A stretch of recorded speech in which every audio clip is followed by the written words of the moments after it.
Welcome back. It's Michael Rogers. Welcome to Bodywork Boxing. How y'all doing today? How are y'all doing today, man? Shout out to all my new subs, my new subscribers, man. Y'all definitely inspire me to continue to express myself about this boxing talk and just, put my stamp on the game. You know what I'm saying? Regardless if it's important to anybody else, man. But people who like and subscribe and chime in. It's a couple of, people that I'm the type where if I see that, you don't have an open mind, you're not open to listening to anything, and you're just gonna be dogmatic about how you feel about something, then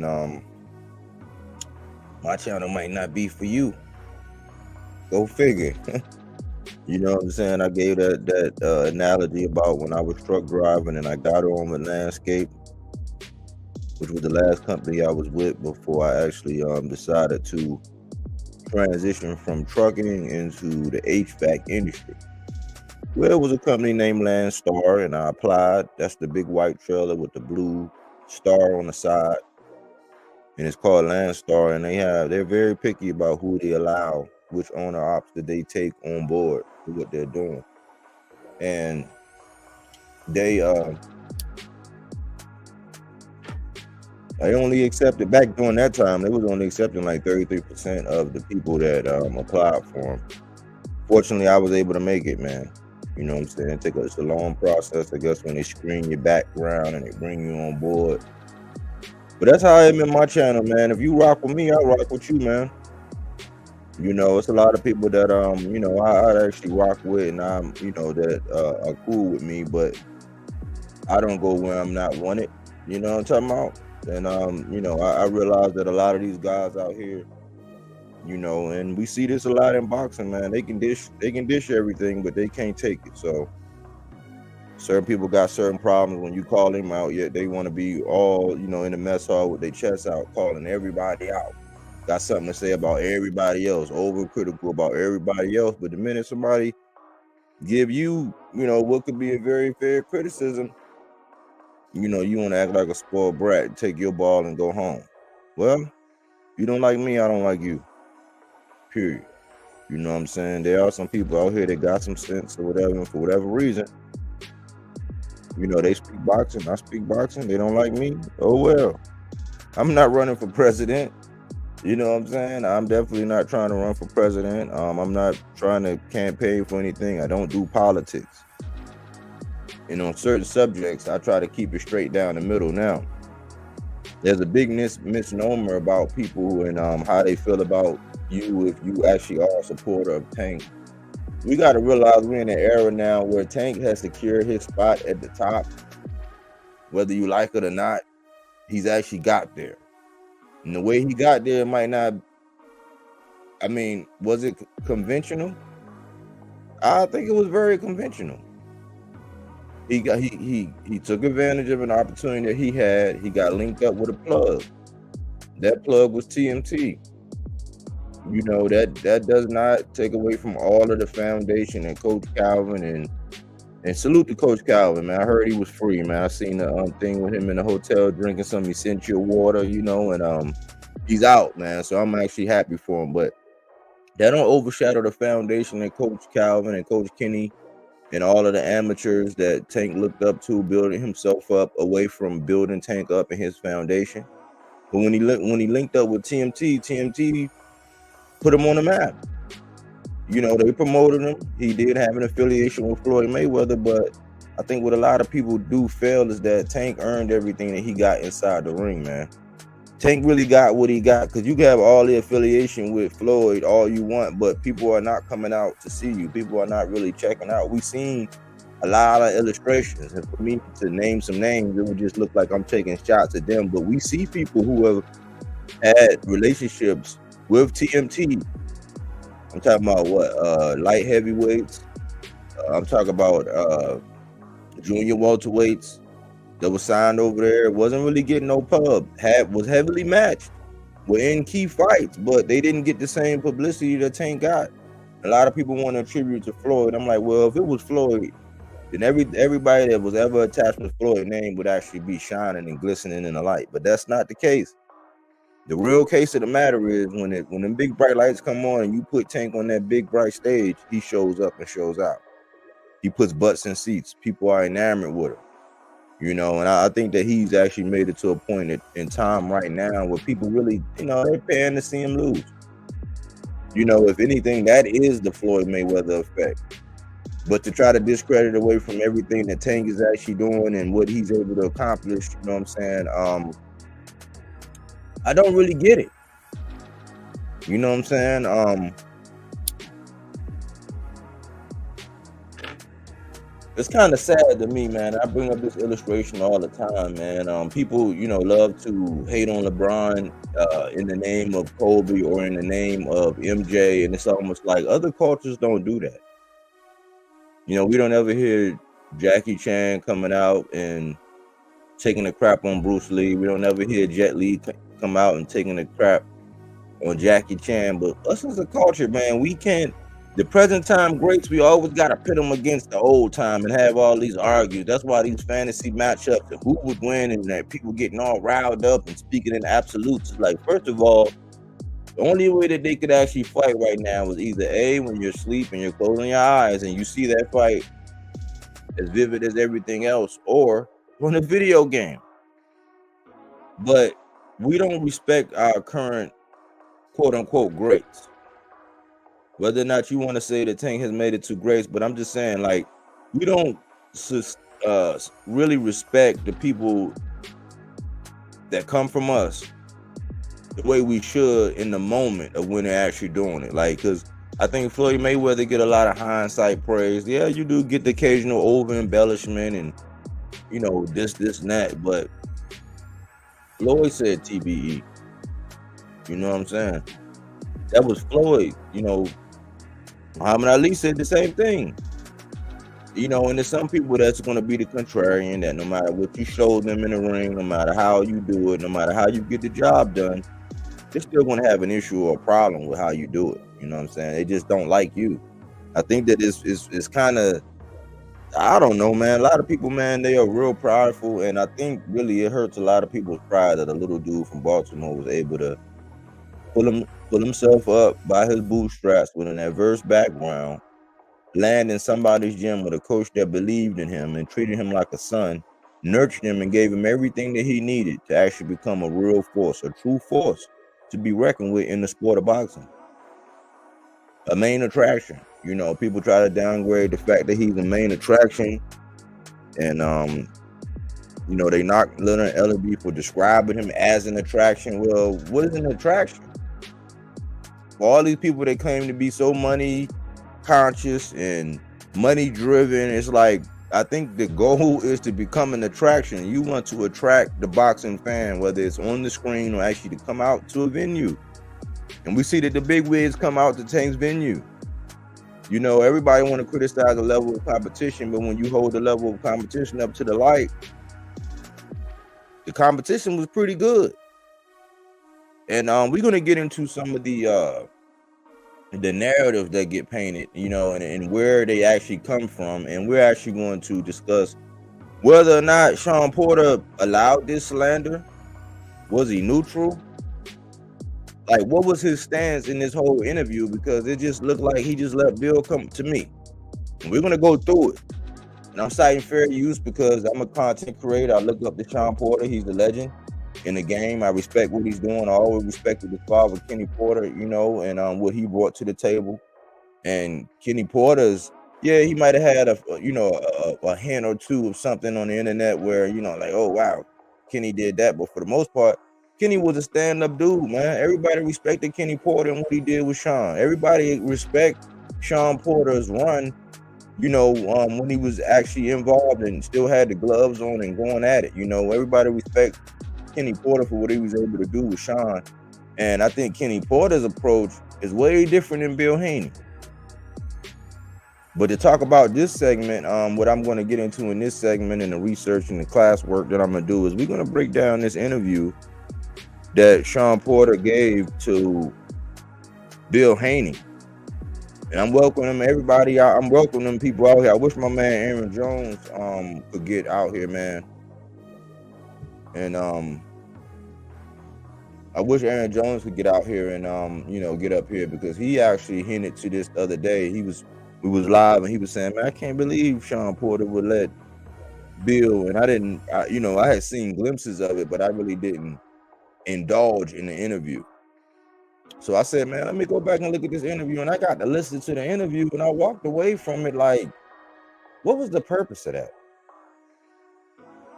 I didn't understand what was the purpose of Bill even going on Shawn Porter, like, because a lot of the opportunity that he actually have to actually promote his son, you can say you can call it promotion if that's what you want. You can call it that, but it's not really promotion.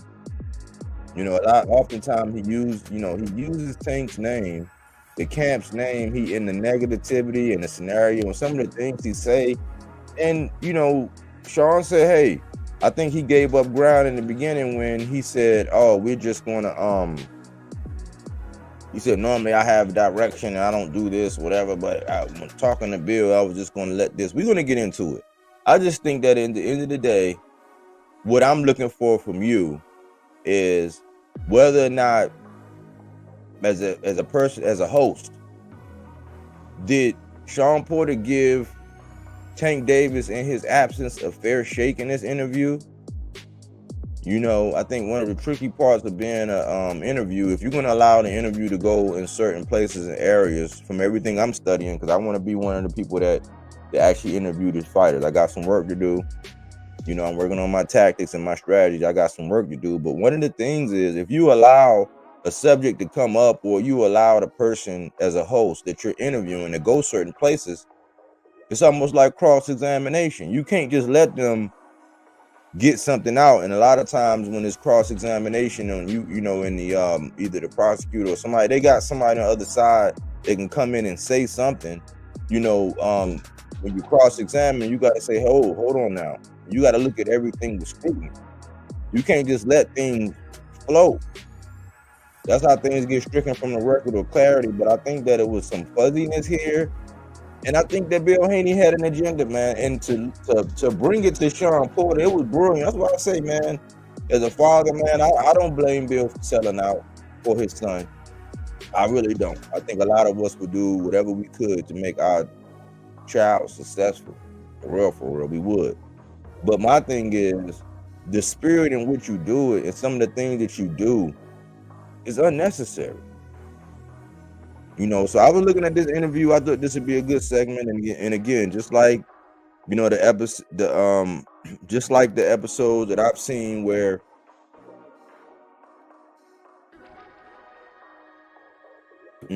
Sugar Ray Leonard said, I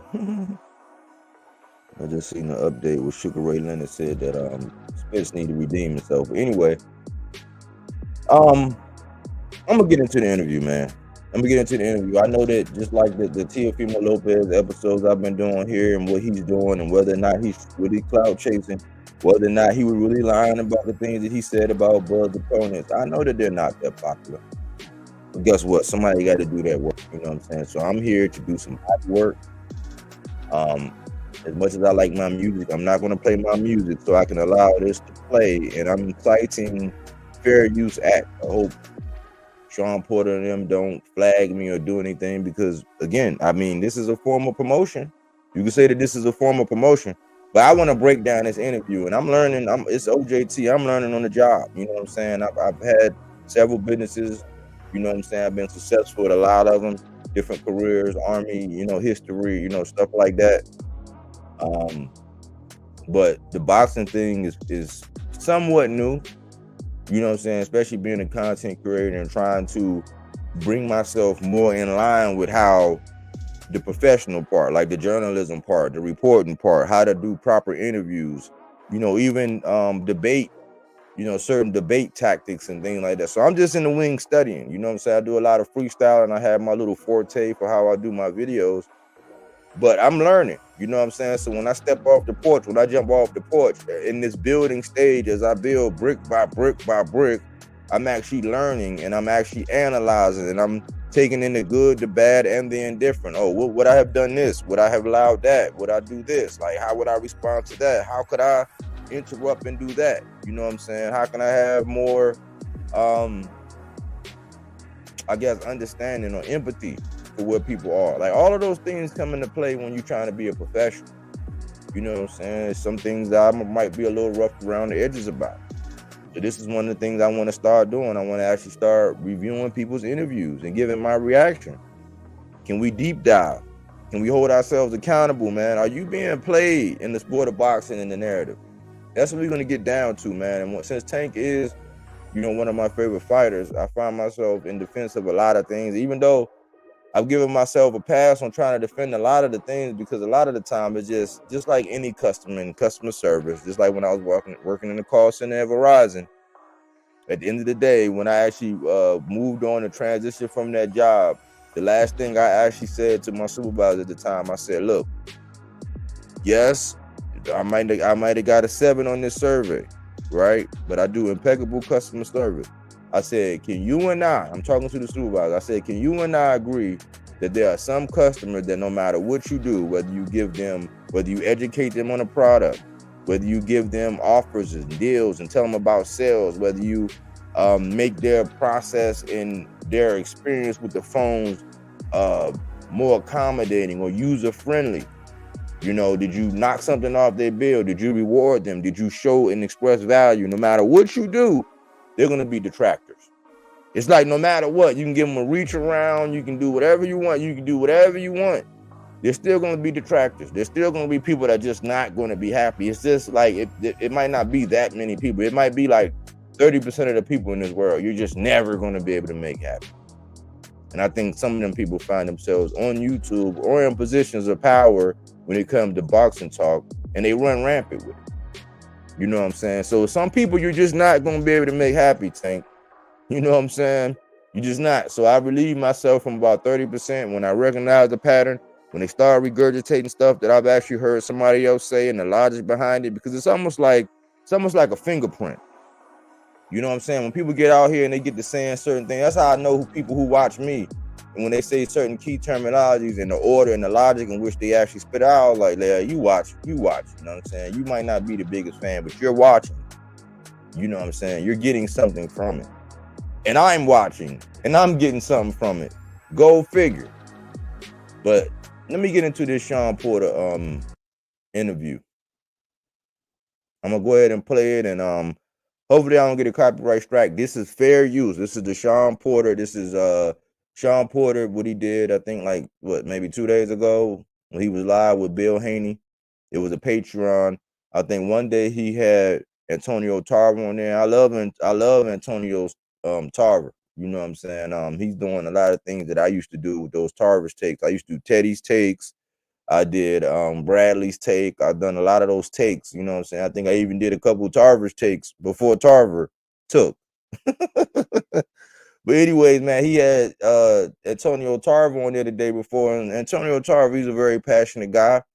You know what I'm saying? And I agree with about 90% of what Antonio Tarver say. I listen when he's talking, like Breadman Edwards, like Bernard Hopkins, like Roy Jones. When they're talking, I'm listening. You know what I'm saying? So he had that the day before, and I guess he does an episode with one of these guys the day before. Then the next day he comes on and he actually airs it. You know what I'm saying? So you might be getting something that people on Patreon didn't see.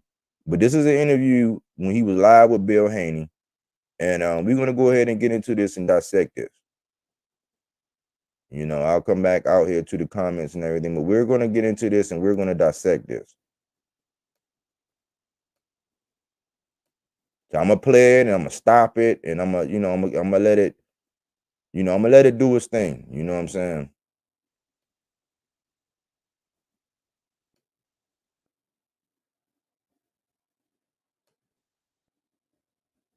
Why is the interview?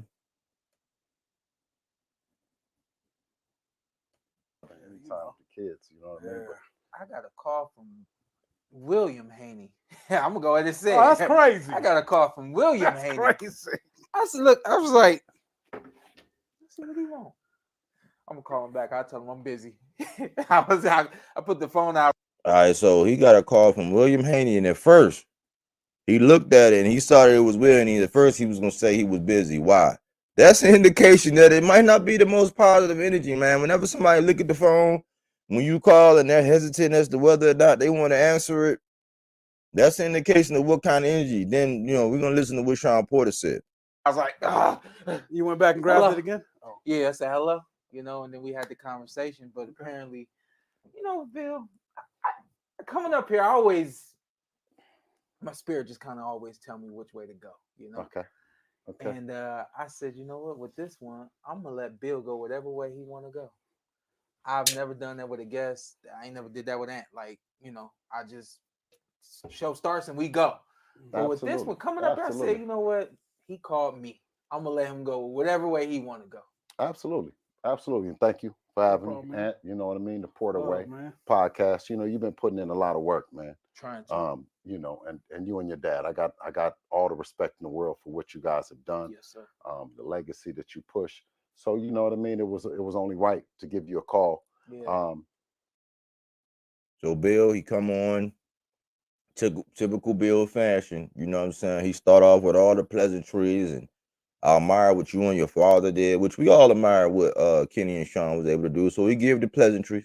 It's been a long time coming. You know what I mean? To sit down with someone like you that has watched the evolution of Devin, watched the journey. You know what I mean? So, and to get Ant's respect, you know what I mean? That's earned. You know what I mean? Yeah. So to sit down next to the brother and have a respect for the energy that he's putting into this boxing, pushing it forward. Mm-hmm. But I came to sit down and answer some tough questions. Okay. You know what I mean? Address some things. You know what I mean? And So he gave the signal that he wanted some tough questions, because he played that role he played that role when he go on to the Haney voice. You know what I'm saying? But when Ness get the drill in his ass, then he starts saying, listen, you must have forgot, man. You must have bumped your damn head, man. You know who you talking to. So then he advertises that he wants the tough questions. You know what I'm saying? We're going to see if he actually was given the tough questions on this, and we're just going to let this ride out. I'm here. What better place than the Porter Way? You know what I mean? Because it's straightforward. So this ain't all about Bill. This ain't all about Devin. We could just talk boxing. How we doing this? So, Shawn Porter, once again, just like the hesitancy on the phone, now Shawn Porter saying, oh, so this is not going to be all about you and your son? Oh, okay, we could really talk some boxing? That's what I'll be trying to say. It's like, man, you a powerful boxing mind. You a trainer. You know what I'm saying? You got experiences. We want to hear about you. We don't want to make it like, oh, me, mine. You know what I'm saying? Me, myself, and Irene all the time. So this is another indication of letting you know what Shawn Porter's mind frame was coming into this interview. But no, it's never about all about. I don't mean to say it like that. Yeah, I mean to say it like that. But it's definitely the Devin Haney era. Yes, sir. You know what I'm saying? Yes, sir. I think that we got some this is classwork, or let's just put it in the parking lot for homework. Define the Devin Haney era. That's define the Devin Haney era, because he actually was able to get a belt, because Lomachenko got elevated, in which the commissioner gave Devin Haney a belt. So that's what actually put him in the game. He didn't fight anybody for it. He was given that belt. He went on to defend that belt. That one belt that he got, he wound up bringing that one belt that he had over to fighting George Kambosos after George Kambosos upset Teofimo Lopez. After that, he went ahead and defended against Kambosos again in his home country of Australia, and then he defended against Loma again, where he actually slid out, I say, by the hair on his chinny chin chin. Now, I gave him the victory. I scored that fight, but it was very close.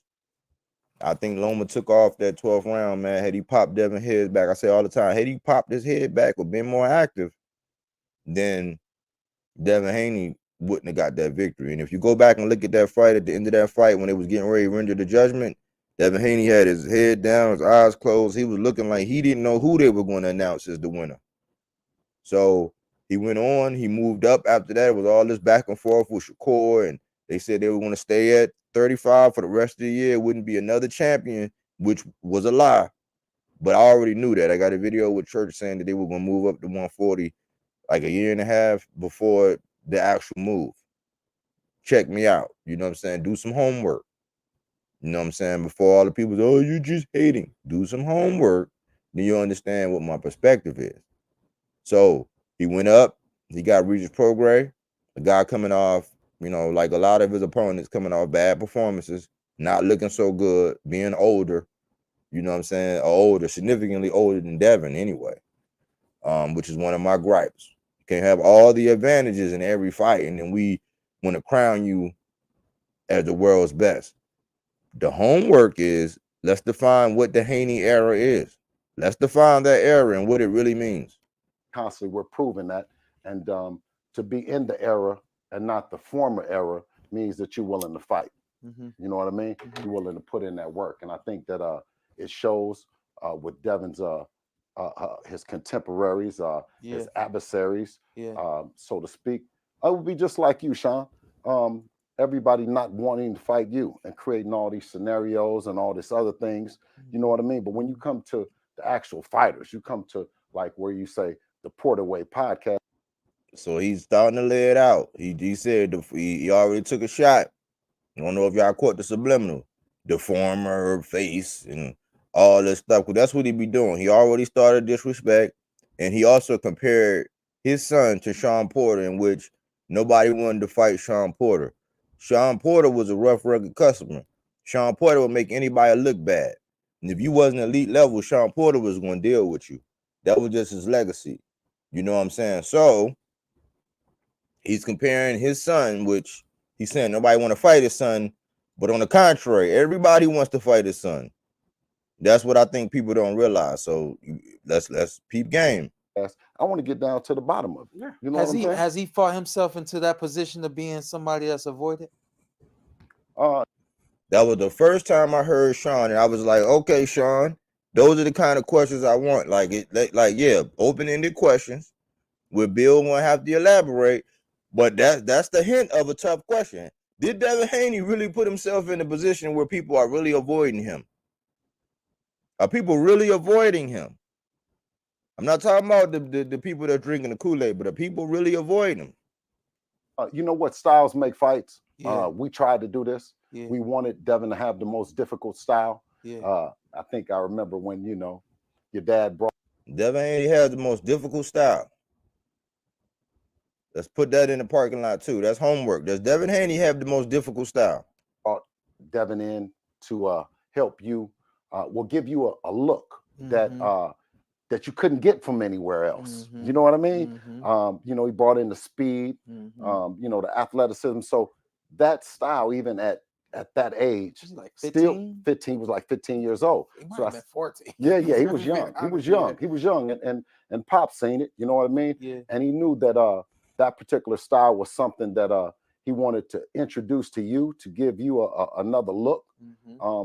And it's just as much, even more of a problem now than it was then. Supposed to be. Yeah, absolutely. It's supposed to be. Absolutely. I mean, when we talk about what Devin has done as an amateur, I don't think I had Antonio Tarver on yesterday. Oh, okay. And I really wanted to spell out what he's done as a fighter, and it goes all the way back to the amateur program.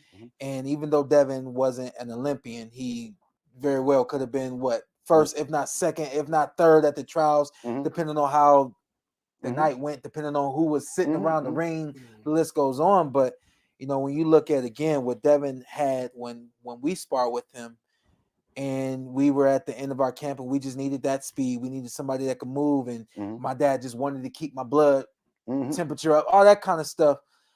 It seems like you guys have added the spice of being a professional with it now, whereas back then it was just hit. The game, hit, don't get hit. Absolutely, y'all hit, don't get hit now, but there's a different mixture to it. You know what I mean? You want to talk about this style a little bit? No, absolutely. What you guys trying to do? Oh no, absolutely. Like I said, it's an evolution. But I do let the people know this is the fight business, and you're fighting regularly when you're at the top of the game. It was one thing that I witnessed with Zab and Shawn. You know what I mean? They would go in and they'd come back and they would have the cut eyes and they would have certain things that would prohibit them from having to get back in the ring real quick. And I noticed that, and I said, we got to put some defense on this. We got to go into it knowing that, okay, it's sports, it's entertainment, but you also you want to be able to perform, and you want to be able to perform at a high level month after. And I give Bill his credit. Very keen observation. Very keen observation. That's a Floyd, right? That's a page right out of Floyd Mayweather's book. It wasn't very often that Floyd had a blemish on his face or anything. He used to pride himself on being able to go out to the club afterwards. So I give that to him. I mean, I think Lomachenko did some work on that face, but outside of that, I give Bill full credit because he did raise his son not to take much punishment, in which he could probably go out to the club afterwards. Pretty much most of his fights, he can go out to the club, be seen, take pictures like nothing. So I salute Bill for that. He instilled that. I give him that. After 4 or 5 months from the time you fight. So I think that we've added that. We sit in front of you. We handicap you. That was something that we learned early on, kind of with Floyd. You know what I mean, to take the fighter's best thing away on that night. Lomachenko, one thing that I noticed about him is that he knocked everybody out with his right hook. Right, he had to take his left to pull his hook. Right, but I knew if I put that separation in it, right, where the hook and the left hand didn't go together, and just let him just throw the straight left, that it wouldn't have the same thing on it. But I knew Papachenko had studied the jab, the jab, the jab. So they want to come over the top of the jab. They want to follow the jab back. So, with a southpaw, we said, well, we're going to let this right hand go. And for Devin to do that against an elite fighter, a Hall of Famer like Lomachenko on that big night, on that stage in front of everybody, you know what I mean, just showed, levels that he has layers to his game. You know what I mean? Oh, go ahead. Before that, Shawn's dad seen him since he was a baby. Day one. You seen Devin since I seen my kid. Damn, you taking me away from where I wanted to go. Okay, but you can go back to it. But I'm gonna get around to something. You've been talking to your son, this and that, and the stuff you would say, I'll be like, man, Bill, I don't see that, bro. At one time, I did say you gonna talk Devin into an ass whooping. Right. I say that all the time, man. I say that all the time. Now we got to consider that Devin has all the advantages in his fight. I'm not gonna harp on that because it sounds like I'm a hater, but if you have the height, the reach, the size, speed, the activity factor, you got the upper hand. You can dictate the time in which y'all fight. Like all of that stuff is in a play, and Bill does an excellent job making sure that they have somebody that's up against it. It has not happened yet where his son was up against it against somebody that had 3 or 4 advantages over him. At a minimum, he hasn't had. Maybe you can say people had experience advantages over Devin, but he's never had that advantage. And I say that all the time. Yeah, Bill is going to talk Devin into what Ant just said. He's going to talk him into that. They're just not allowing him, the matchmaking side is not allowing him to go up against anybody with any of these advantages. And then there was one round that changed my whole perception of Devin Haney. He had to go get it. 12th round, Lomachenko. He went up there and got that shit. I said, okay, I see what Bill been talking about for all these years. I see it. That's a championship. That's an elite, one of the best to do it right there. He had to do what he had to do. Now, what Ant's saying, I can co-sign what Ant is saying, but I don't dictate it just to one round. What I dictated was Devin actually showed me a body attack, which showed up 49-9 in the body punches, in which early in that fight, he took it to Lomachenko, and he was hitting Lomachenko from a distance to the body. I said, okay, those are wrinkles that I hadn't seen from Devin. So I was shocked because I always say Devin shows flashes of brilliance. I don't think he put it all together yet, but that's one of the things in his arsenal, and that's a secret that Boots has. Boots can hit you in your body with an uppercut from a distance away. That's a tool. So he did show me that. It wasn't just one round, though. So I agree with what Ann is saying, but it wasn't just one round. It was the early body work and the attack. I was impressed by that when it came down to Devin. Just not one round, though. He went up there and got it, and did it one of the best of all times. That right there stepped Devin Haney. Oh, absolutely. And you know, with that 12th round, we started the fight, stepping to Lomachenko, and the 12th round, it was, you know, it was a fight for that position, that who could back who up, you know what I mean? And Lomachenko gave some resistance just like he was supposed to, and you know, See, the way you kind of tell, like, don't I wouldn't say read too much into it, but we do got to analyze what he's saying. Lomachenko gave resistance. Lomachenko did more than give resistance. Lomachenko actually was on his way to winning that fight, to be honest. So it was a little bit more than resistance, but it just speaks to how they were looking at Lomachenko coming into that fight and what he was bringing to the table. Resistance. 12th round is history. Did he want the round? You went and took that shit. Yeah. Because it looked like, I'm like, is it just Devin that damn good at what you doing, Lomachenko? And you ain't take me away from where I was trying to go. Okay, my bad. The reason why he couldn't go get it in the 12th round, the best part of y'all game plan in that fight, I thought, was the body work that he did. Absolutely. Tell me about the body work, because I know Devin Haney, he's fast. He's an outside fighter. He can rip like this, but he's gonna do it from the outside.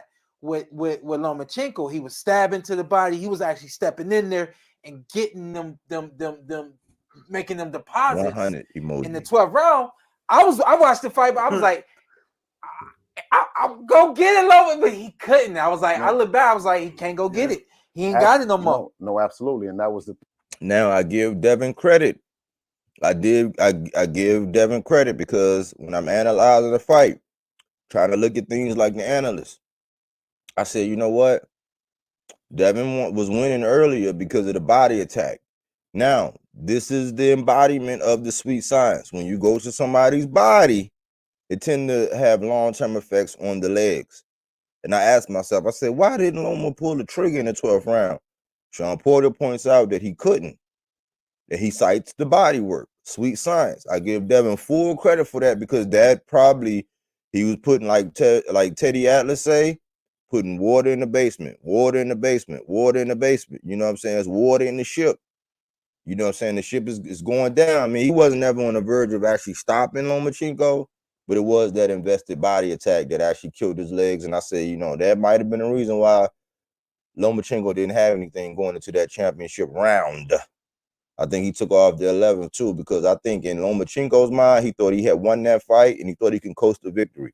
Much like always compared to the Ngannou and Tyson Fury fight, in which the 9th and the 10th round, instead of pushing on the gas and popping Fury's head back and putting some pressure on him to actually show a little bit of dominance in that fight, Ngannou rested on his laurels, and that was the impetus to be able to give the judge the decision to Fury, even though I think Ngannou won that fight. If you don't count those 9th and 10th rounds and you say, oh, it was pretty much even, or that Fury took over, that's how you were able to warrant Fury for winning that fight. Same thing happened in the Lomachenko fight. Lomachenko took off in 11th and 12th. That's what it was. Thing was to step to Loma, right? To step to him early, right? To keep applying that pressure.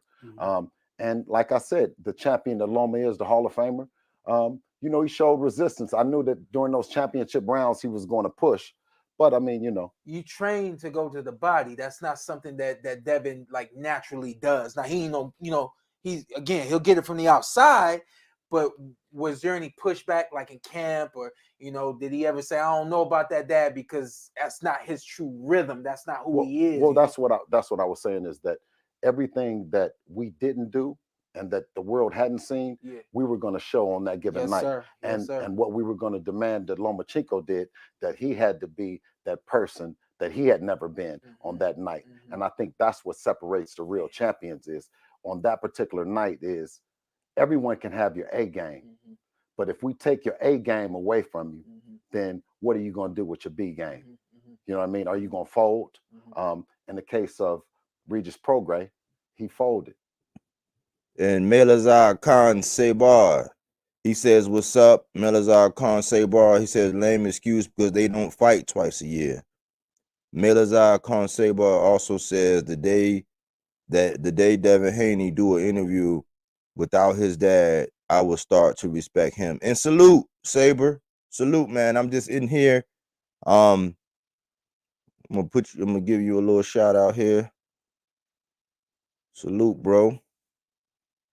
And thanks for chiming in, man. Y'all are everything. My supporters are everything as I grow this channel, as I endeavor to try new things, and this is new for me. So I appreciate all the support. Thank you.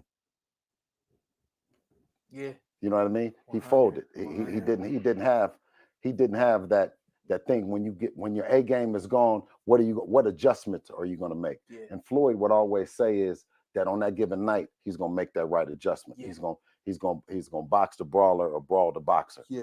You know what I mean? That night you schooled Regis, Charlotte Regis. Man, I'm from Louisiana. Regis from Louisiana. I said, you can't box Regis. Now, they basically said he schooled Regis. Devin made me eat crow on the Regis fight. Devin made me eat crow in the Regis fight. I just knew that somehow, Regis is one of them guys where he has a lot of deficits coming in. You know what I'm saying? He doesn't have world-class feet like Devin Haney. He don't have the feet of a Tank. He don't have the feet of a Shakur, a Frank Martin. I would even say Zapata. His footwork might be that of Isaac Cruz, and also with that same stature, he doesn't have the best arm reach. So he has to get in range. But Regis has always found himself able. He's been able to get himself on the inside and land where he needs to land, which is his, he has a very offensive arsenal, and he's a power puncher. You know what I'm saying? I think people would say that he's a puncher. You know what I'm saying? And it's hints of him being able to box, but it's an unorthodox stance. But what I want to point out here, and this is where I believe that the soft touch interview is actually coming into play. This interview was a soft touch because at some point, instead of just singing Bill and Devin's praises all the time, they should have went back to that point in time in a fight where Devin Haney goes back to the corner and says, "Dad, they figured out what I'm doing." Lomachenko had figured out Devin Haney. Don't argue with me. Go back and watch the fight. Go back and watch the fight. I think it was either the 8th, 9th round, around that time when he go back to the corner. He come back and say, "Man, Dad, he figured me out." And he's like, relax. And Bill talked him down off the ledge. And they did come back and do their thing in the 12th. But this is the first time I start seeing that this interview is a soft touch interview. You can't box this dude. So I thought he was going to Shawn Porter, just make it rough. My man got hurt.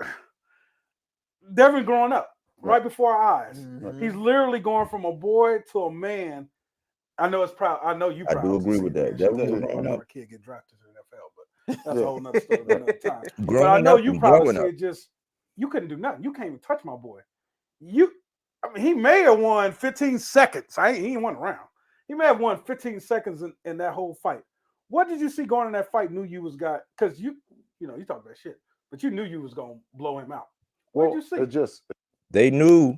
He's like, you knew you was gonna blow him out, and that's I don't know how it could be perceived as hate, but when you know that you just gonna go in there and blow somebody out, they're gonna say something else in here that alludes to it, where just like Bernie the other day, talking and just sharing their philosophy, ain't gonna say something in this interview that lets you know that, hey, the jig is up. It's just like I said, an elite fighter is going to be able to do more than one thing.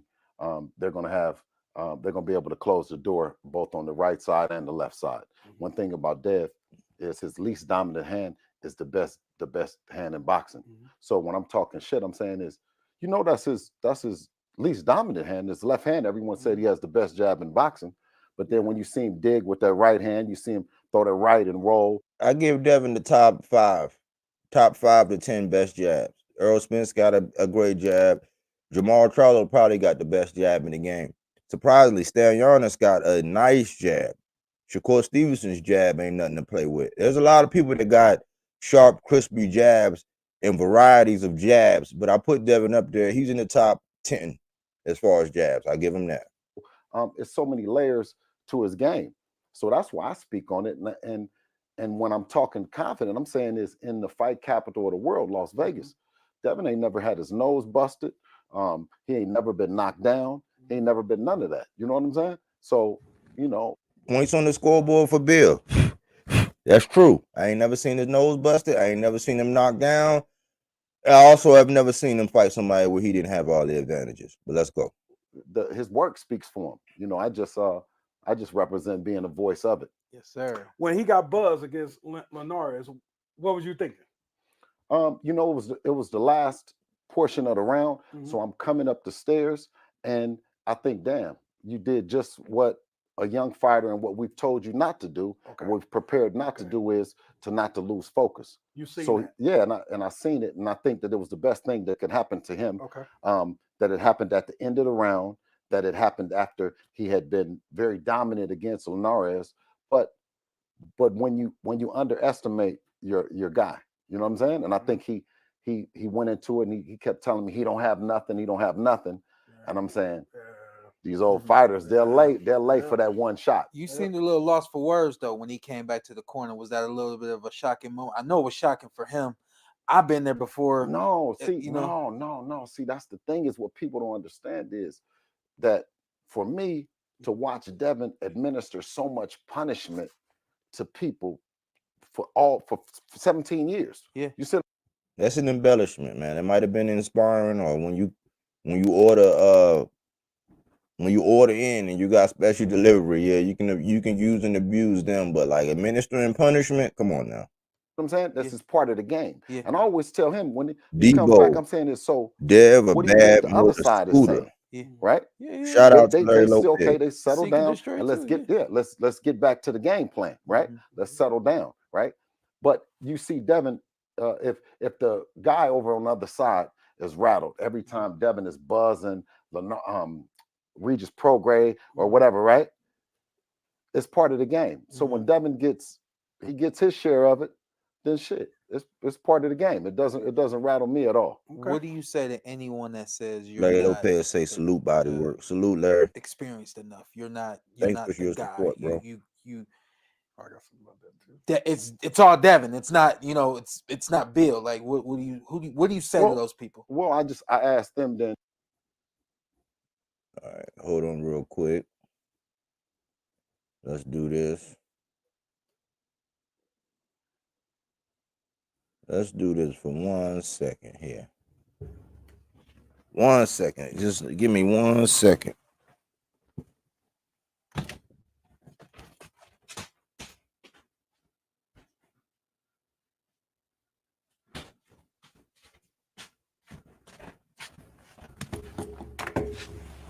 All right. My fault. Had a slight little delay. Let's see. And have they ever met Floyd Sr.? Have they ever met Roger? Yeah. Have they ever met Eddie Mustafa? Yeah. Virgil Hunter, Roy Jones, Billy Giles, who had Hector Camacho, right?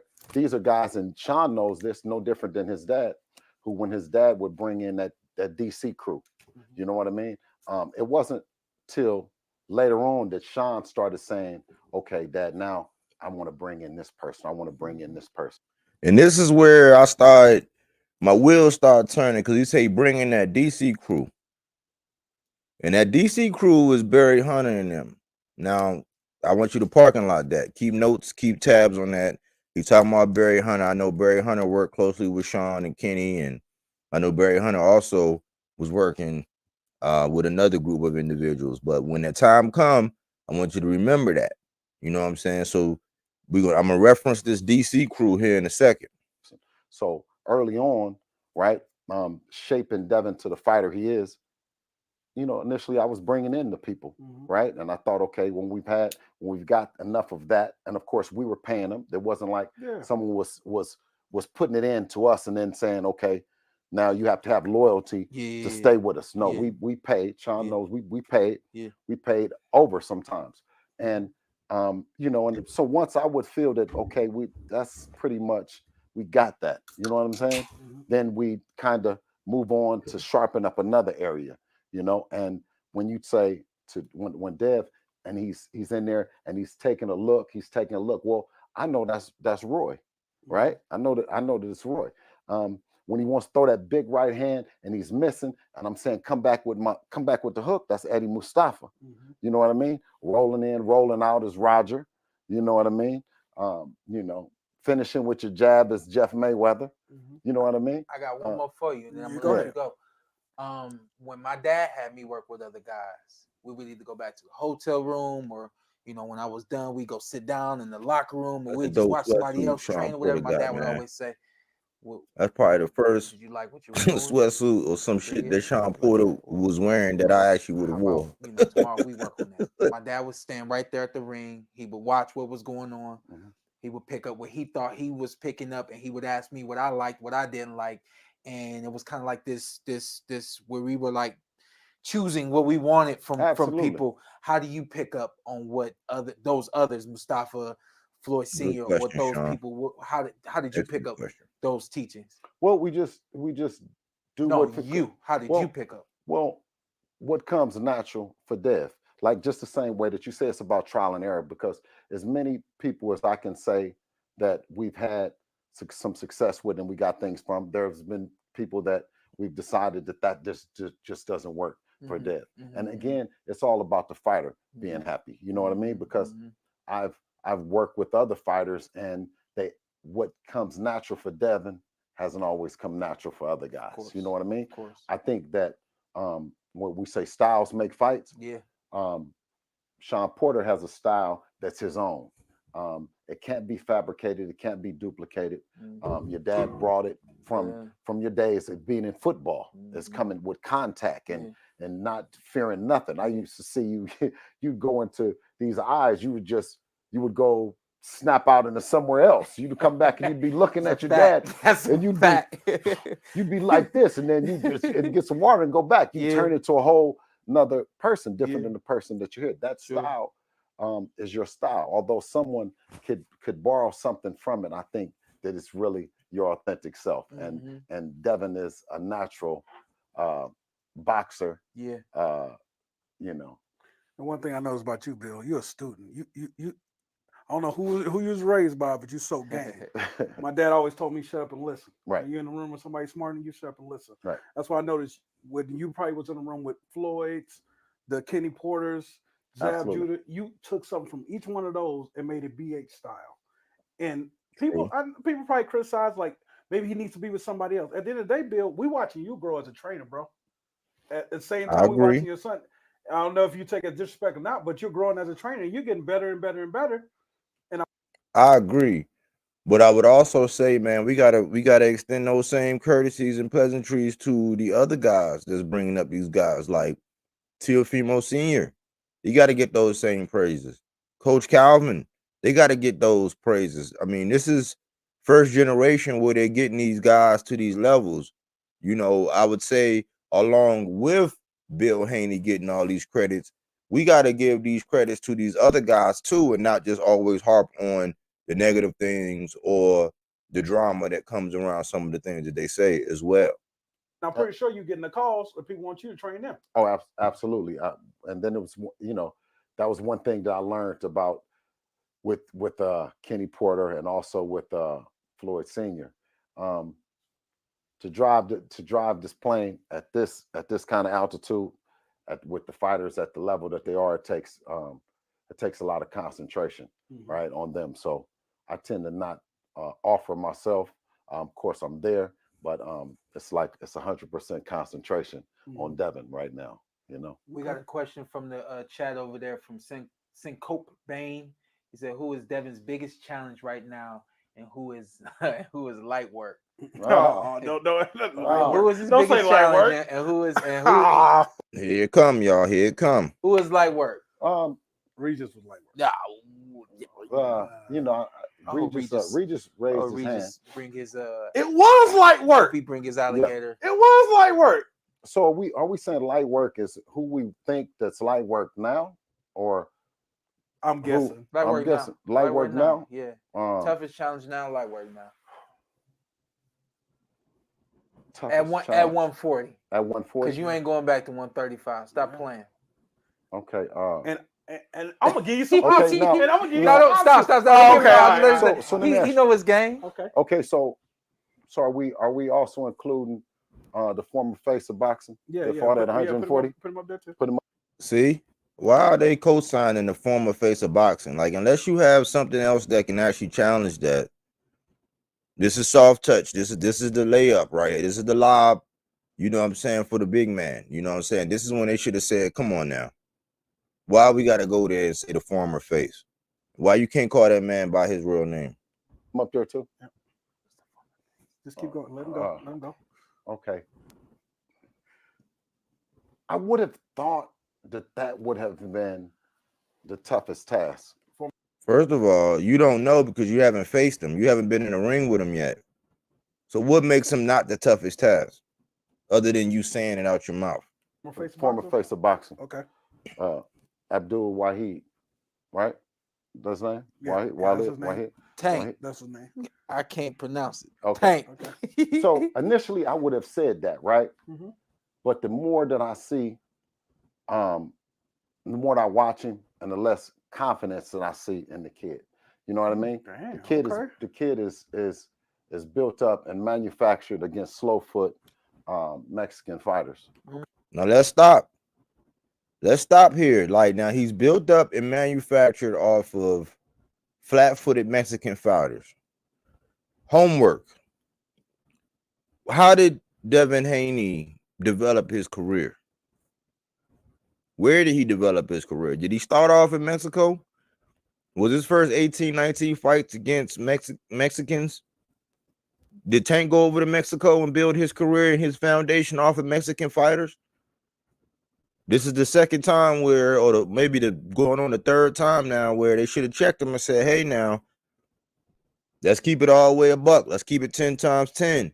Where did Devin Haney develop and build his career? Because remember the accusations with Regis Prograis when he said that they got something expunged off their record. And that was the whole thing, man. You built yourself up in Mexico. So this is the pot calling the kettle black right now. And what he's saying is actually a lie. So this is when we fact check somebody, this is actually a lie about the whole Mexican thing, because that's how Devin built his career. His first 18 fights was over in Mexico. We don't know what was going on. We salute him for actually being able to get those 18, 19 victories under his belt against those Mexican fighters. But you, sir, built your son up by going over to Mexico, just like Blair Cobbs, just like Canelo Alvarez, building your career in Mexico, your foundation. Let's keep it a buck. Okay. He's never fought anyone that resembles Devin. No Rolly. Not at all. Pedraza, not at all. No, you know what I'm saying? Okay, got you. And the last time that we were in the ring together, you know what I mean? He got cooked, and everyone and everyone tended to say, well, you know, Floyd came back and said that he was overweight and he was this and he was that. You know what I mean? Of course, I left with the money. Oh, y'all bet. Yeah, and you know, if you bet in sparring, it's really hard to win some money. No one ever. Why no one ever? Shout out to Heriberto Alvarado, man. He said, when Devin Haney going to speak on by his own? That's what I'm saying now.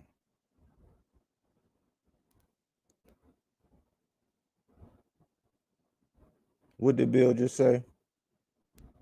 The kid is built up and manufactured against slow foot Mexican fighters. Okay. He's never fought anyone that resembles Devin. No Rolly. Not at all. Pedraza, not at all. No, you know what I'm saying? Okay, got you. One, Devin has never faced anybody that's like Tank. And the last time that we were in the ring together, you know what I mean?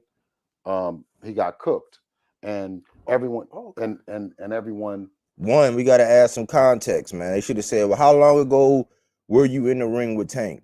So if when we do the math and we see that Devin Haney was just a young teenager, knowing that Tank had this power. Then they say he wasn't known for power in the amateurs, it was more speed. And when he got to the pros, that's when his power really kicked in and he really understood the sweet science and he started enacting his power on people.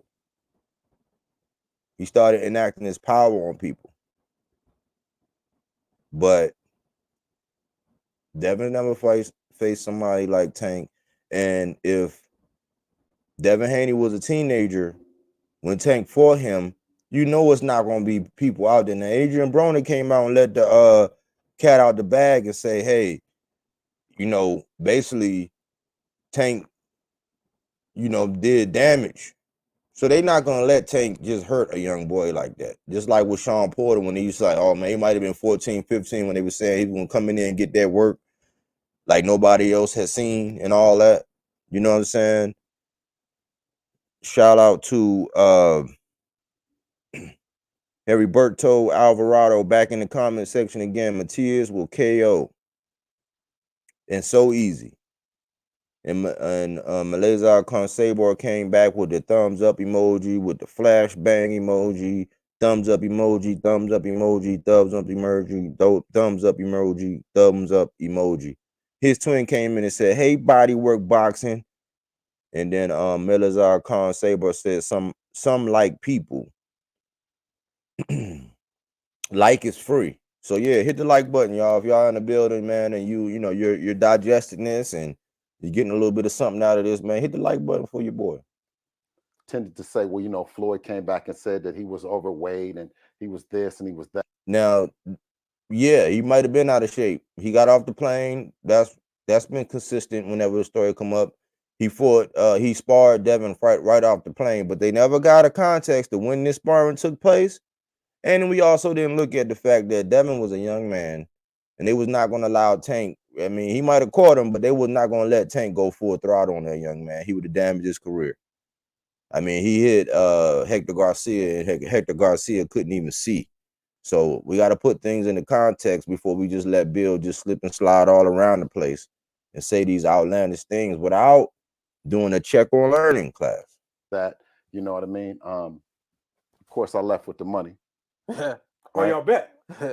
Yeah, and you know, if you bet in sparring, it's really hard to win some money. No one sparring. ever. No one ever said that? Because it was just a knock. Why did somebody say? I said this a long time ago. If the sparring went down the way they said and they allowed Bill to get the money, man, that's a confidence booster for a young teenage fighter. Like, hey, I was in there with a guy like this. I did that. That's a confidence booster. You know what I'm saying? That's what uncles and cousins do when they building up the young adders. You know what I'm saying? They do confidence building stuff like that. So who knows? But again, if you think that Devin Haney really got the best of Tank Davis around those circumstances when Adrian Broner already co-signed what really happened, and you want to believe that, you know what I'm saying? I'm not going to stop you from believing that. I'm just going to say, let's use some reasoning behind this. There was money and somebody walked away. So there was money on the table. There was money. Tank and Haney sparred. The Haney family left with the money. That's the answer. I invested the money, and we're still spending on the money right now. Damn! Stop it! Hey, Don't hype him up. They bet your purse. They bet your purse. Hold on, slow down. I did a Thanksgiving special. One Thanksgiving. One Thanksgiving. We didn't do it this year because we were right in the middle of. And this is where they actually allow Bill to start getting off into his trollage, in which he's trolling Tank Davis with the Thanksgiving. This is where the disrespect comes, and this is where, as a consummate host, you would actually check that. You know what I'm saying? You wouldn't allow him to actually float this narrative like they won some money, that significant amount of money, to where he's still spending that money. And I know Bill Haney might be over embellishing, he might be joking. Hardy hard, man. Hardy hard. But you know, thank you, you know what I mean, for the contributions from the Tank team and everyone that was there, because how long ago was that? I don't know how long ago. It was the last time. For that? He said, I don't know. It was the last time. It was the last time, and we're still eating. Absolutely. So to answer your question, I once thought that he was, but being that, you know, they've created all these narratives. Now, you know, boxing, and to sit here on this couch and to sit with the confidence that I got about my guy means everything in the world to me up around guys like y'all. You know what I'm saying? Like the fake narratives and all that other shit. Man, that don't stand in our way. They did that shit to Floyd. I put that on one of my posts. They said Floyd had brittle hands. They said he couldn't sell out arenas. They said he didn't have no fan base. They said he was boring, right? They say Devin has pillow hands. They say he's boring. They say he can't sell, right? Mm-hmm. Now they're saying belts don't matter, right? When we did something that Floyd ain't never done, and that's become undisputed. Two things can be true at the same time. Yes, you did something that Floyd never did. He's going to probably go on to say that Floyd could have done it, but he didn't do it. And yes, we give Devin full credit. But let's not act like, because I already gave the outline of actually what happened in that situation and how Devin Haney actually became undisputed. It wasn't like he went through a real gauntlet or anything.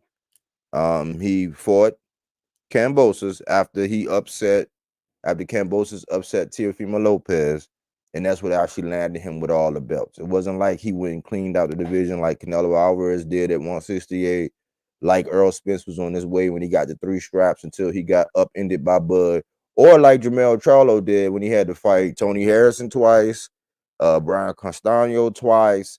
None of that. He had to fight Kambosos twice. Once to get it and once to defend it, and then he defended it against Loma. That's what the over embellishing is. Like, we're just world beaters, and a lot of people have a lot of nicknames, like he's Thanos and stuff like that. When he's not Thanos, he didn't go around and collect stone by stone by stone. So let's put some equity into these belts, and let's be realistic about how Devin Haney was actually able to acquire those belts.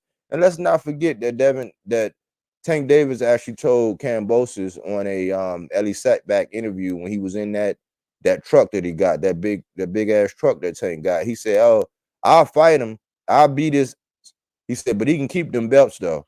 And if you listen to Lou DiBella and them was more than willing to serve Kambosos up the Tank because they know that was the name in the marquee fight. It wasn't all about belts, but that Tank said, "All right, cool." But Tank said, "I'm not going over to Australia." I don't know if that has something to do with Coach Calvin and his ability to be able to move, because I know Bill had some issues having a background going over there. It was a last minute thing when Bill was able to show up. But let's not act like if Tank would have took that fight, Devin would have ever had any claim to fame to Undisputed, because let's be honest, man. We're gonna be real. Who would win a fight between Tank Davis and George Kambosos? So that's what I call context. Whether or not he could have or whether he should have, he didn't. That's what I think sets apart the beginning of the Devin Haney era. And now watch this. I come in and we're available. Not only is Devin the undisputed champion, 2 division champion, but we independent. Yeah, that's we're independent. That's the now independent. Co-signing is independent. How independent? You got a promotional company, which allows you to be inside the room, inside the boardroom, which actually allows you to get the numbers. That's the thing that separates you from all these other boxers, where they're not able to go inside the meeting and actually see and get down with the real numbers. That's the actual. But being truly independent, you're not.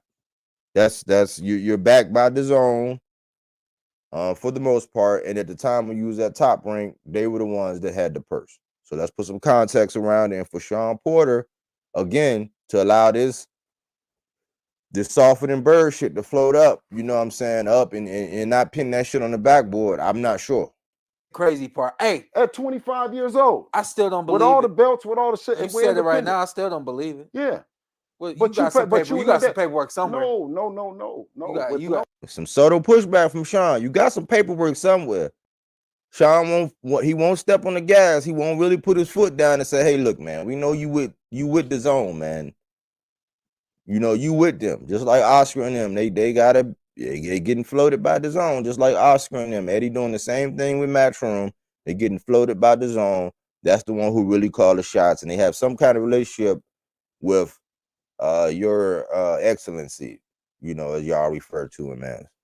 You got some paperwork somewhere. But no one, listen, what we are, when I say we're available, meaning we're available and Devin's available to make that perfect match that defines his legacy, right? When you're committed to certain individuals based on their working relationships with who they work with, sometimes prohibits that fighter from making a legacy defining fight. Very true.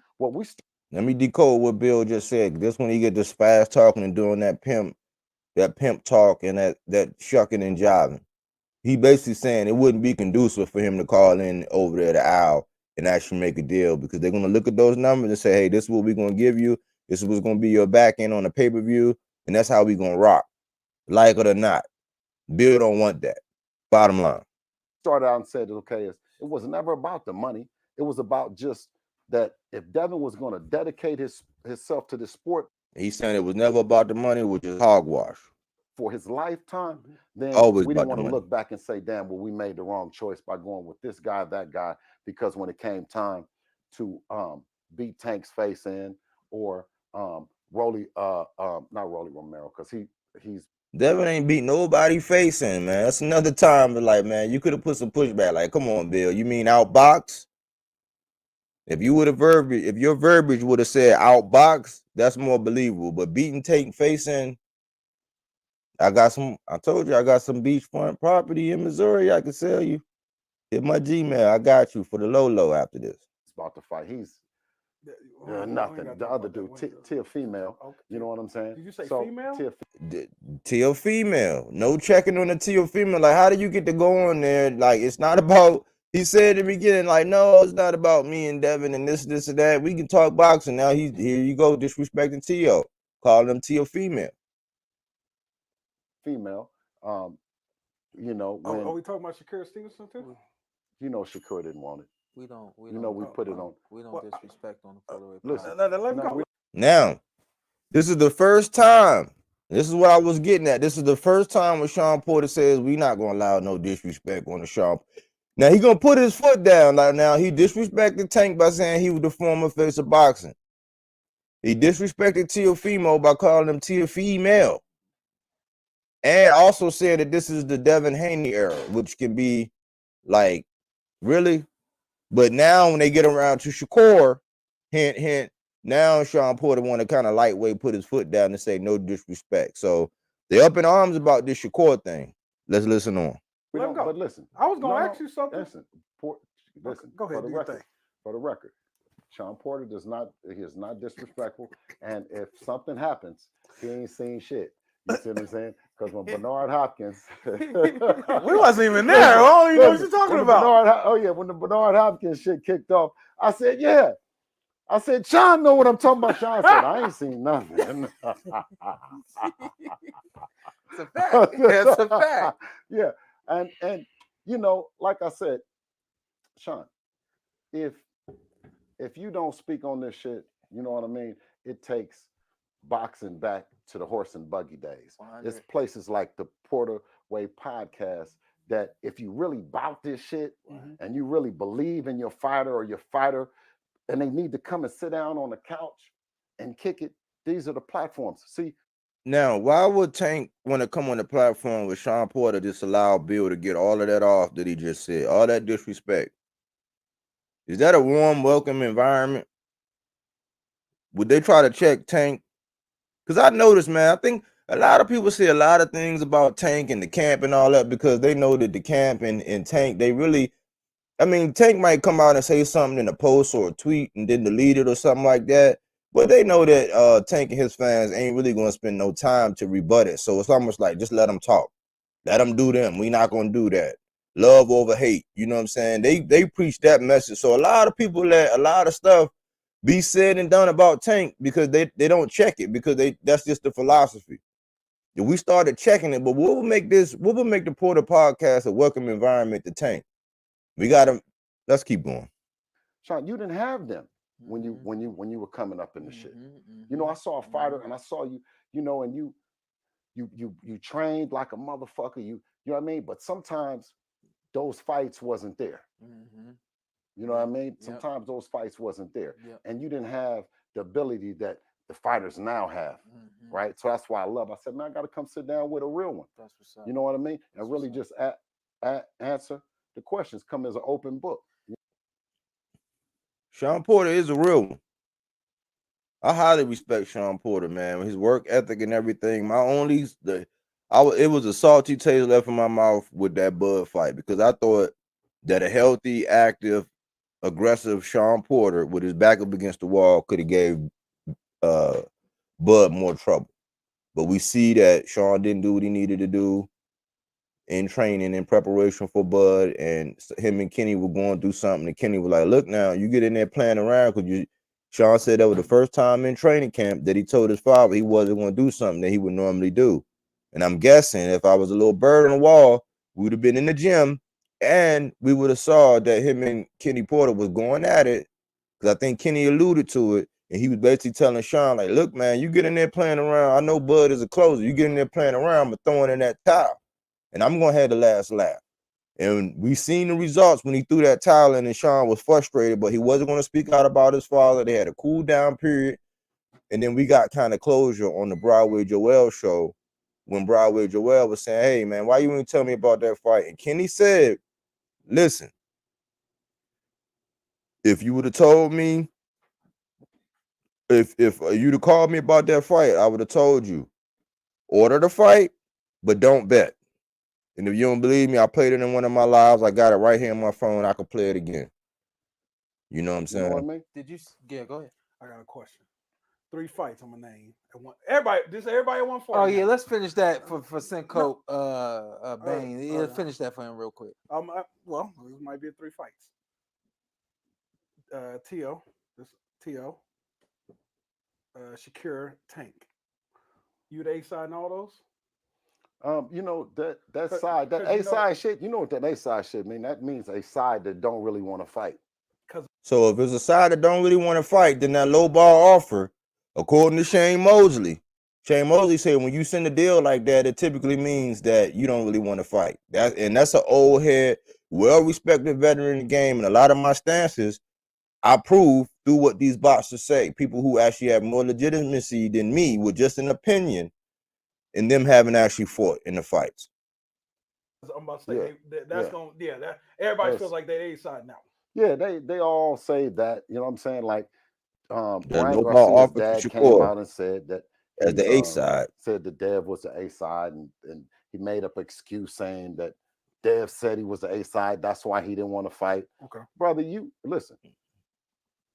We was on Tank's ass, and he raised his hand and said, well, Tank could never fight you, and he'll have rehydration and all this other shit, so fight me. You remember when Ryan Garcia came out and said that? Yeah. Then he came out and said this other shit, which was all cap. You know what I mean? Yeah. It was all cap, but it was all just smoke and mirrors, because what he was actually trying to use was social media to drive his fight, right? Or to drive attention to him, but ain't nobody paying attention now.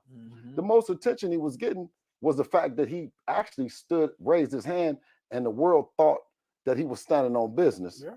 But then when he came back and turned bitch, he went on a jog. Yeah.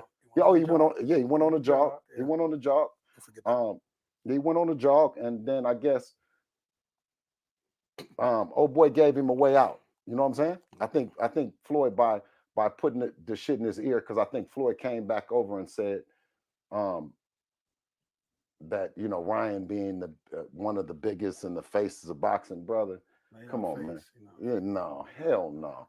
That's not a face of boxing. That's not a face of nothing that represents us. Okay. The face of boxing is Devin Haney, for real, on some real time. And I'm saying is because we didn't have to do nothing. Delusions of grandeur. They're the only ones saying that, Devin. I understand. You got to have that kind of, I'm the baddest man on the planet. I'm the best shooter in the league. I can tote that rock better than any NFL player. You got to have that kind. But y'all the only ones. The DHP cap are the only ones attributing Devin Haney as the face of boxing, especially with those, let's be little number friendly, especially with those not so big numbers. Nobody's actually saying the numbers prove, and the numbers don't lie. Men lie, women lie, but the numbers don't lie. If he was the face of boxing, he would have more than 35 to 55,000 pay-per-views. But let's go on. Compromising to get here. Yeah. And shout out to AJ64, Tank, the king of the lightweight division. Pow emojis, skull emoji, boxing emoji. Salute, AJ. Thanks for stopping through, man, and contributing to the conversation, bro. You know what I mean? Yeah. And we still, and the biggest fight in boxing could have gotten made with the former face of boxing, right? But instead of pissing on the top of the people's head and telling them that it's raining, right? Because that's all that he did. That's all they say. The people want to see the fight. You see the confusion in my face? You don't know what you're talking about? No, because be assertive, Shawn. You got the face, but say what you need to be saying, man. Don't give this man no soft touch. He said he did like an open book to ask the open questions. Like, put your foot down, bro. One thing, that's what I'm saying is, because I told people that fight wasn't gonna happen, you know, and you know, I just why? Tell them why. Tell the people why it ain't gonna happen. Bro. I will. I told Tim Tszyu when he came on the show. I said, you're not gonna get a fight with Jamel Charlo. I said, just let that go. That fight's not gonna happen because I know that he don't want that night. Same thing with Tank. All respect to Tank and his people, and they already know I love them, but they're not coming up to 140 to fight you. You showed Devin Haney showed himself to be too strong, too fast, too big, too everything to do the catch weight. Now, this is the narrative right here. Tank and them ain't confirmed none of that. Tank in this camp and all them, they ain't confirmed none of that, man. This is where we got to be responsible. This is your opportunity to actually check Bill. You didn't have to do it in a disrespectful way, but this is where you really should have pulled this card and fed the people what they really wanted to know. But this narrative, this is where, oh, they not going to do that. He don't want that night. Devin looked way too big. No, they don't. They look at it like, man, why are we going to give this guy that big of an advantage over us? Not that we can't beat him, but why would we actually give you even that? We want you to look how you really look. And it's a competitive advantage to allow that man to go in the ring 25 to 30 pounds bigger than what he really is in the weight class in which you fight for. So we got to kill that narrative, man. They'll try to bring you that 137 and try to pull you down, pull as much out of you as they can. Other thing is we got to check Canelo Alvarez with the rehydration and all that kind of stuff too, or we got to be just as adamant about Canelo Alvarez when he does it as well. Adrian Broner did that when I fought him. We were supposed to fight at 147. He made the contract weight at 144 just to try to pull something out of me. This is what the business is. If you're not a part of the plan, what do we put in place so that you never get to become a part of the plan? Let's elaborate on why he's not part of the plan. I think that it could have been a crash collision, and I think that Devin Haney, it was going to be a cross. If you look at futuristic Tank and his plans and everything, he already said it's a couple names. He need to knock off a couple names. He need to knock off Devin Haney. He need to knock off Shakur Stevenson. They got to dance. I think Teofimo was on the list as well. That's what I believe, because when they were talking about the young kings, 4 kings, who was it? Tank, Ryan, T.O., and Devin. You know what I'm saying? So when we talking about the 4 kings, I think that on that roadmap, that futuristic roadmap, when you look at the itinerary of a Tank Davis, I think that Devin Haney is on the plans.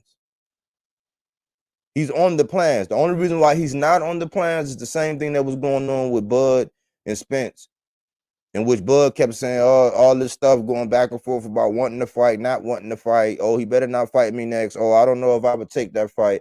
A lot of teeter-totter, and then coming into the building demanding something that you already know that on paper it don't warrant.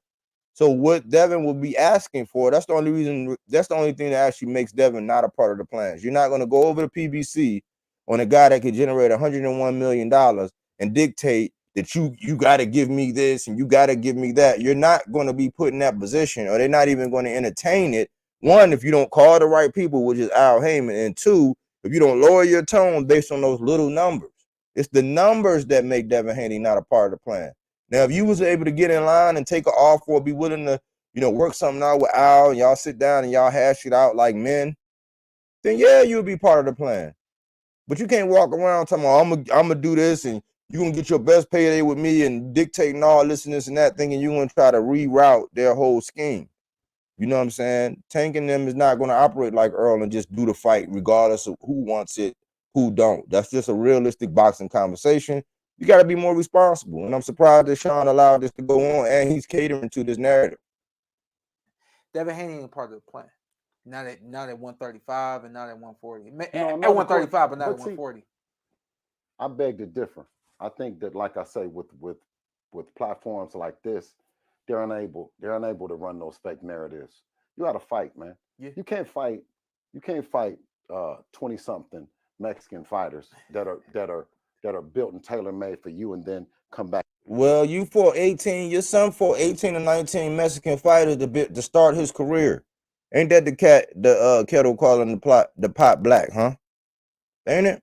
I can sit up around you guys and say, "Oh yeah, I'm the face. I'm the face. They gotta do what I do. They gotta listen to it." No, you don't. Yeah. No, you don't. Yeah. What fight do you want the most right now? Teofimo. You want Teo the most? Yeah. Next. Now he wants Teofimo. That's the most realistic because I think that he's until he stops talking. Too. Well, unless he stops talking. Yeah. Right. Yeah. Unless if he does what Tank and them have done, then he's gonna be in the same position. Yeah. Right. Because remember, we won't Tank about it, right? And then Ryan said something. So we shifted to Ryan, right? We shifted to Ryan, right? and then Teofimo said something. So now we on Teofimo's ass. That's what happened when you a man without a land and you can't carve your own path.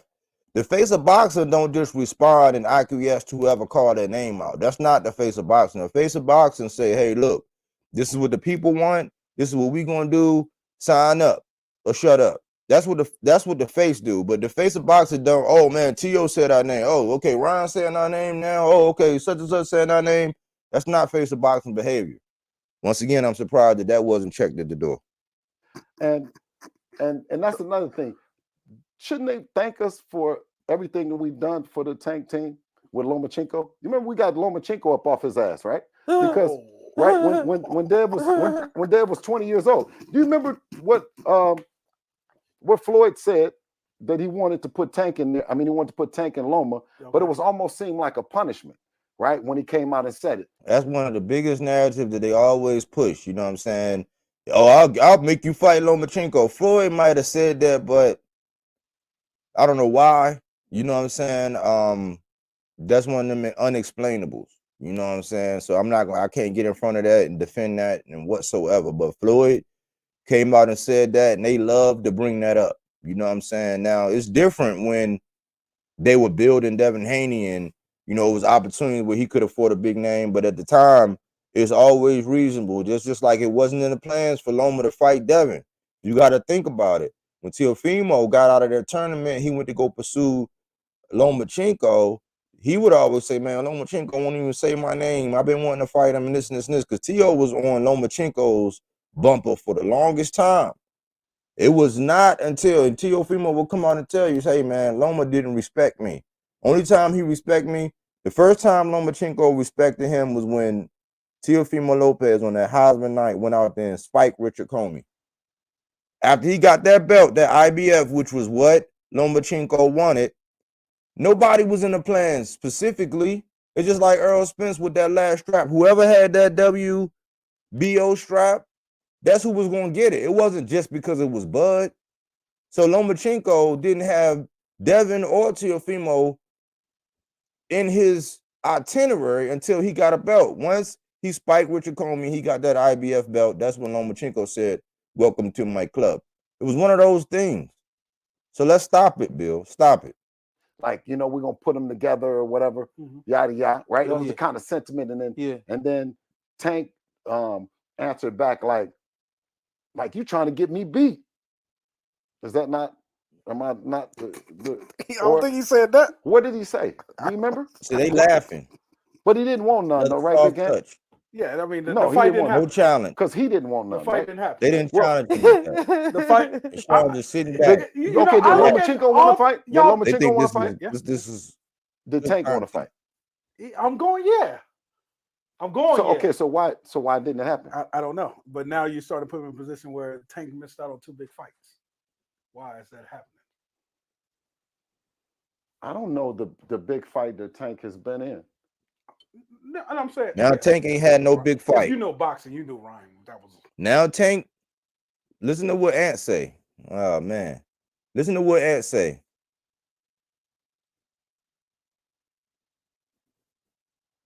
Like you trying to get me beat.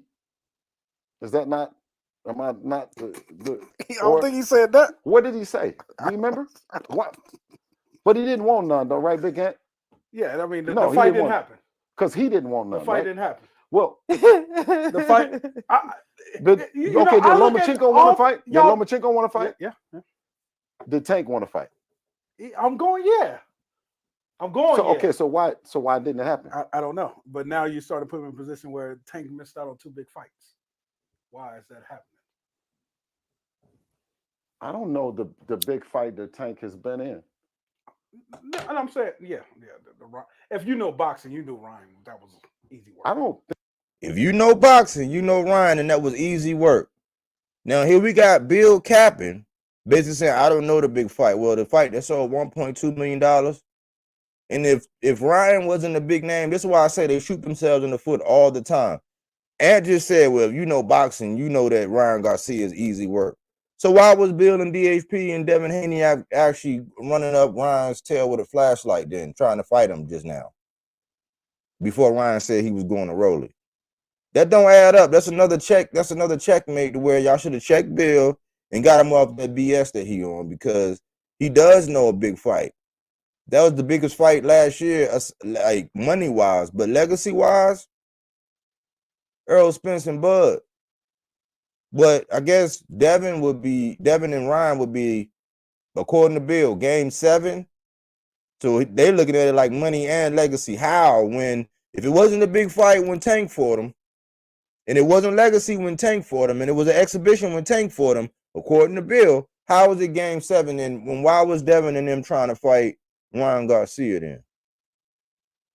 And like Ant said, if you know boxing, you know Ryan Garcia, you know that was easy work. So Devin be looking for that easy work. That's what I be trying to say. And the numbers that they're numbers that are being passed down from TBE. This ain't nothing but one big numbers passed down from TBE. It don't have nothing to do with the fact that Tank be in there knocking people out. He put on the show. They don't have nothing to do with it. Carry on. PBC party, one big Al Heyman production that he continues to roll, and they will always sell out. Mm-hmm. I think if Al put you in the ring and match you against somebody, mm-hmm. he has enough wherewithal that motherfucker's gonna sell out. You know what I'm saying? Tank, chill out. Tank. If that was true, and Tank was not an oddity, and people don't really come out to see Tank get busy, they don't see Tank go into his occupation and go to work. If they not just coming out just for Tank, if that was real, then it'd have been more than just Errol Spence, Deontay Wilder, and Canelo whenever he decide to sign with PBC, they would actually be selling out. Think about it. If that was true, what he said about Al, like, no, because it's more. They're just taking away and diminishing the credit of Tank and what they built and how he become must-see TV. And this is jealousy at its finest. And all Shawn can do is sit back and giggle. Him and Ant just sitting back giggling like little schoolgirls, just letting Bill just get all that off. Carry on. Tank had the privilege of riding Floyd in the beginning, and so it's that same fan base, right? Yeah. So now it's starting to be more of a tug of war for the fan base, and not like okay, you guys now are gonna go with Devin Haney. Yeah. No, it's like Devin Haney. No, y'all gonna come with us now. Yeah. You know what I'm saying? Yeah. And that's the shit we on. Okay, so it sound like y'all on Tank ass. But people will say pause. Yeah, Shakur. I had to pause that because how are you on Tank bumper and you moved out of the division? And I call it the linguine method, man. You just throw all the noodles up on the refrigerator and the one that stick is ready. That's what they do. Oh, Ryan, oh, Rolly, Supreme Machias, Tank, and whatever one stick, which is going to be Sandor Martin. Just like when all them heavy talks with Lomachenko and it wound up being Linares. Just like all them talks with Mr. Gary Russell and it wound up being Gamboa. All of that. On your ass. How is Shakur on our ass when we gave him a contract? What about when he ran up in the ring? I thought that was a moment. Okay, but when you run up in the ring, WWE's type shit for I boxing. know, but the thing about it is you run up in the ring, but Bob Arum and no one is trying to make the fight behind the scenes. I've already came and said is if Top Rank wants another option, why isn't there another option on the table? Why doesn't Bob say I've turned down the Shakur fight? Because the Shakur fight wasn't on the table. Okay. Now, this is another checkmate on Bill. Remember earlier in the show, they said they were independent. If they were independent, why would he even care? We know they weren't independent. They were signed over there with Bob, and they're reliant on Bob being able to cut the check and make the fight. If you were truly independent, you could have actually made that fight. Another soft touch. So the problem is no kickback. All these men, people got bosses. That seemed like the ultimate problem. No, I think that he did a publicity stunt. See, you're your own boss. Like, let's kill that narrative. If you were your own boss, you wouldn't be relying on Bob Arum. Even though Shakur Stevenson is signed, yes, you would have had to go to the table with Bob Arum. But if you were independent, pulling all these strings, and you really wanted to do what you wanted to do, you wouldn't have been relying on Bob. So no pushback on that. And and even co-sign the fact that they're their own boss. No, they have a promotional company which allows them to get into the boardroom and see the real numbers, but they're not independent. That's a lie. When he had to sign the contract and he sent that to the thing, right? You remember that? You said sign it, and there was no contract, and okay, there was no contract. I think does Shakur want to fight or not? No, but I'm saying is they ever beat the shit out of Shakur. I think Shakur wants to fight. That's how I feel. I feel like I think when he got in the ring that night, he wasn't. Not according to that recording. We always know Devin. We always know Shakur got the best of Devin, man. If he had a good day against Devin, we thought that was good, man. If he got out, because it was a progression. He always been big, bro. And we had always said, if it get too hot at 30, we ready to go to 40, bro. And advised to get in the ring. He just got in the ring. Yeah, but then he didn't come into the back to the press conference. Now instead of just getting inside the ring, now you got to come back to the back at the press conference. I guess you got to pull out Demetrius Andre when he came out there and disrespected Canelo, and they made all them sound bites. You just wouldn't pay there. You're a horrible fighter, man. He had to leave. He had to leave. Come on. Oh, he had to leave. Yeah, okay. he had to leave. All right. He was hungry. Yeah, they catch the plane. Oh, okay. But yeah. So, okay. Well, then that was the thing is that you're supposed to take that up with Bob Arum. 100%. You see what I'm saying? 100%. So why is there never no friction 100%. towards Bob? Yeah. You see what I'm saying? Yeah. If that's your promoter, yeah, right? Yeah. If you're saying, okay, well, what didn't happen? Right now, I'm telling you, I'm saying this. Bob never did put nothing on the table that we were interested you putting in. heat on everybody. You came to the Golden Boy fight the other night. You put heat on Bernard. We seen him in New York. You putting heat on everybody. So what happens when somebody come to you with the heat? Is it just done deal? Let's go. How do you handle the heat? That's all it is. Yeah. Shakur needs to get his shit right on his side, then come to you. Man, listen. Is a Shakur fight even something you want? Okay, let me explain something to you, dog. Okay. Shakur didn't have my number forever. I got big respect for Jay, who's you know what I mean, who's been like. Man, Shakur came out on H Money Channel. It was a la, except for this is online internet era where H Money had Shakur, Bill, and Devin was on there, and Shakur basically said, all right, me and you, we can go down there tomorrow. We can go do this. We can do that. So all that having my number and this and that, they didn't want that Shakur fight, man. Like you know what I mean, a big brother. You know what I'm saying to me, and this shit. He had Devin's number. You know what I mean? The shit that he was coming to do with y'all is a publicity stunt. Because when you really got somebody lined up, you're gonna be on that jack, and y'all gonna be trying to hammer the shit out. You know what I'm saying? So when you really got somebody lined up, you're going to be on that jack and you're going to be trying to iron stuff out. The Bill call Al, I think we had enough of this. Man. It's too many inconsistencies.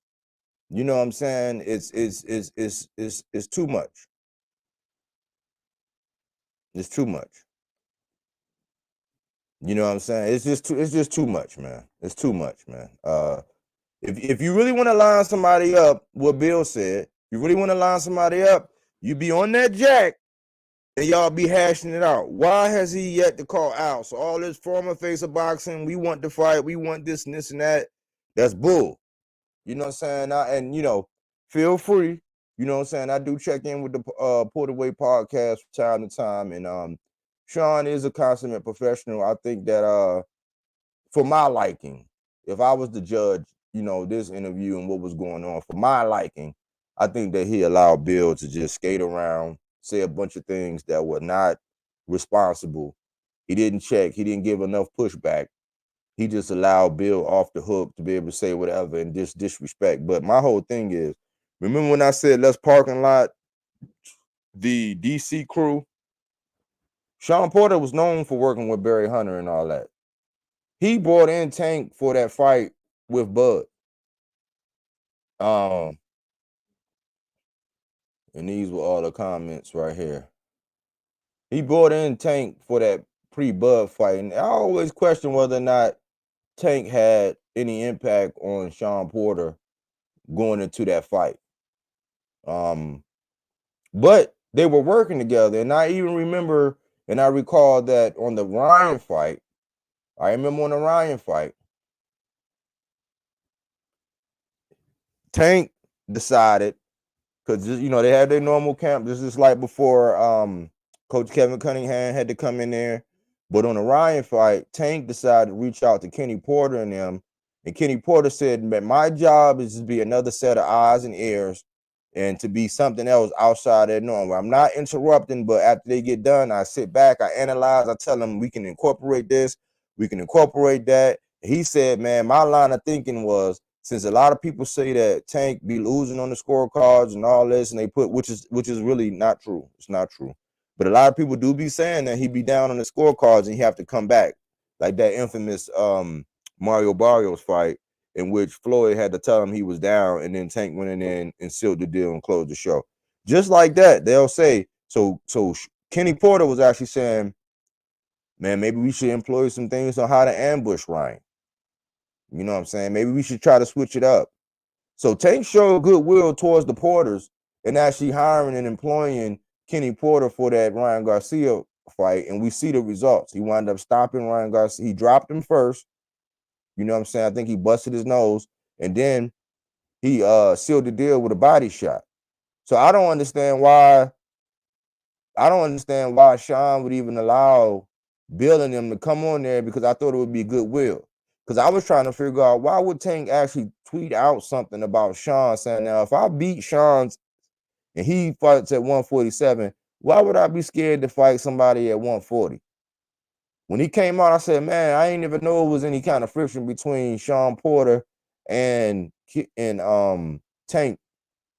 But that made me raise an eyebrow and say, what's going on here? Lo and behold, my man Aaron Jones was talking about this interview, and I said, man, let me do a breakdown on it. And this is why. As an objective Tank fan, trying to be objective on everything, understand that there might be some flies in the ointment, but he has proven that his stock is one to where when Tank has a fight, people are showing up and people are ordering on pay-per-view. You know what I'm saying? He does have a claim as being one of the faces of boxing. Right behind Canelo Alvarez right now at this time, and depending on the dance partner, I think he can blow those numbers out of the water, because it's clear that Canelo Alvarez is rumored that he's going to fight Mauro Charlo, but he don't want to get that Benavidez. I think that's probably a big fight, big numbers thing, because it's culturally every Mexican, Ecuadorian, they're going to buy that fight, and then all of the hardcore is going to buy that fight because we've been waiting for it, and then all the black people are going to buy that fight. You know what I'm saying? So that's a big number fight, but I think that Tank probably has, if he was in the court, he could probably prove in the court of law that he's the face of boxing right now outside of Canelo Alvarez. You know what I'm saying? He could probably prove that. I think Earl Spence was on the heels. Deontay Wilder was up there as far as the number before he fought his former sparring partner, and the pay-per-view flopped, and he didn't keep the momentum he had going by fighting Ruiz at the time. I think that Canelo has an argument to be it. I think Tank is arguably right up there, if not, as far as the new generation and somebody that's going to be around for a little while to actually hold that torch as far as who's going to be on that Wheaties box to the face of boxing. I think Tank has a big claim to that. You know what I'm saying? I think Tank got a big claim to that. So, you know, this stuff that Bill was talking about and what he was doing and how he was saying whatever he was saying, man.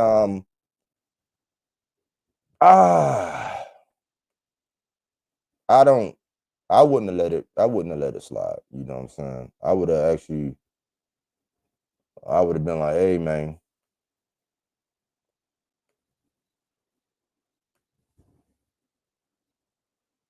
I would have been like, hey, let me check you on that.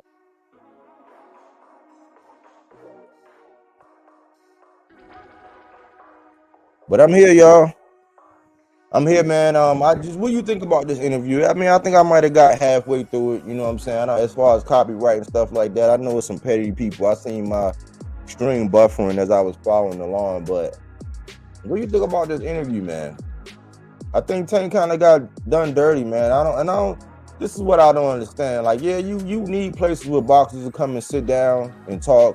I think Cigar Talk with Najee, I think he does a good job. Brian Custer, he always did a good job. I'm not sure which Showtime, going out of this boxing business and Amazon Prime coming up. I think that sitting down with Brian Custer, he does a good job at being able to ask the tough questions. He has good interview reflexes where he's quick on his toes. He'll rebut.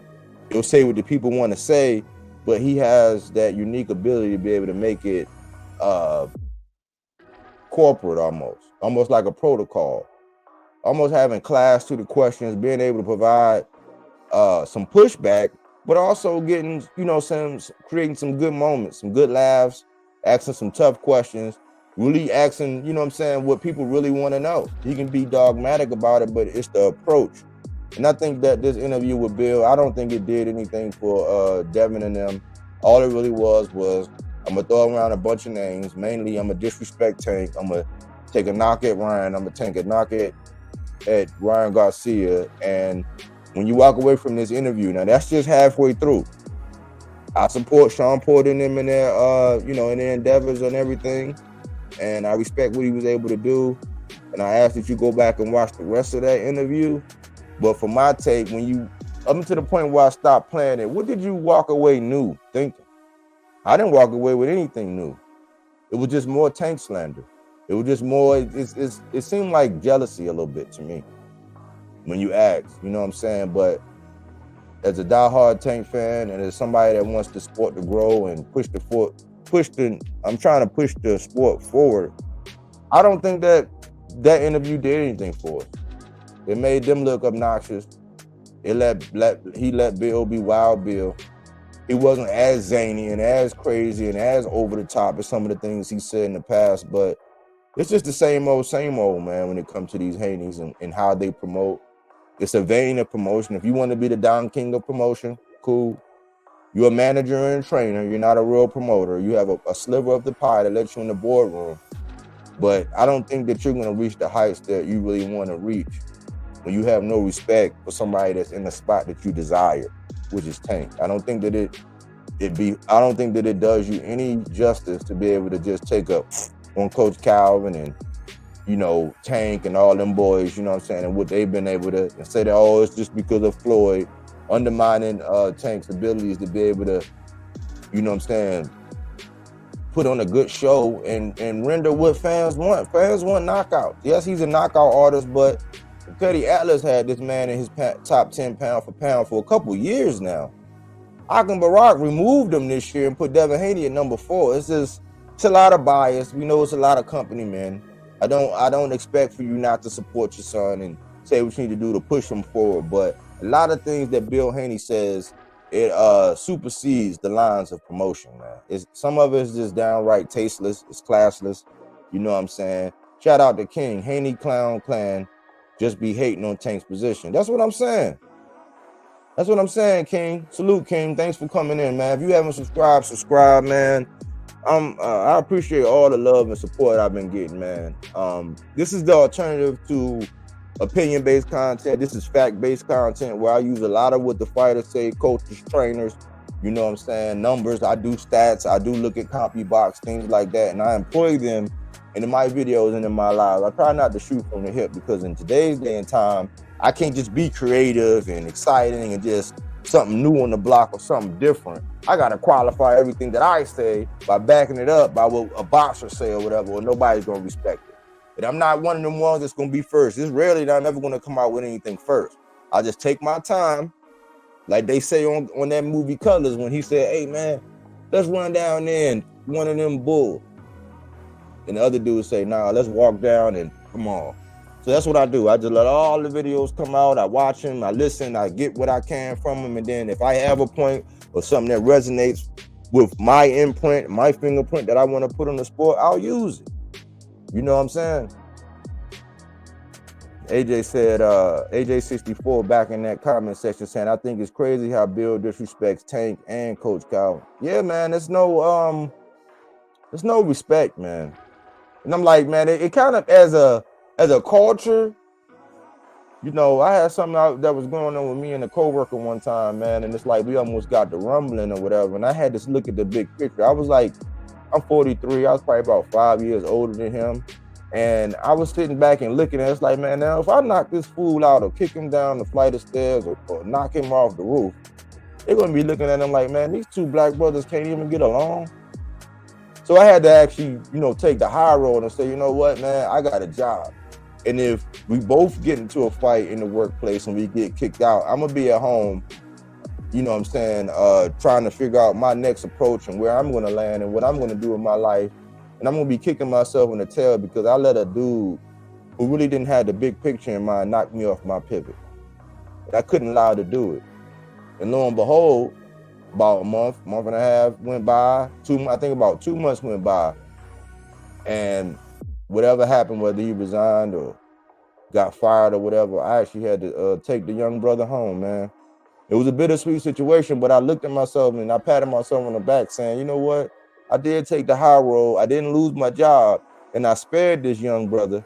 You know what I'm saying? He's 5 years younger than me, but I spared this dude, and he can't say anything bad about me because at the end of the day, I was just trying to make sure that he was taken care of. You know, but you plant certain seeds, you're gonna get a certain harvest. And his harvest was to not be at that company no more. So I say all that to say that Tank can't let nobody knock him off his pivot. You know, I think that he's in a covetous position, and I think a lot of people want that spot, but they don't have what Tank was naturally given. And you know, some of it is luck of the draw. Some of it is like, what's the chances you actually linking up with somebody like Adrian Broner and them actually putting you on the floor and you garnering that kind of attention to actually really get you out there? That has nothing to do with what you do inside the ring.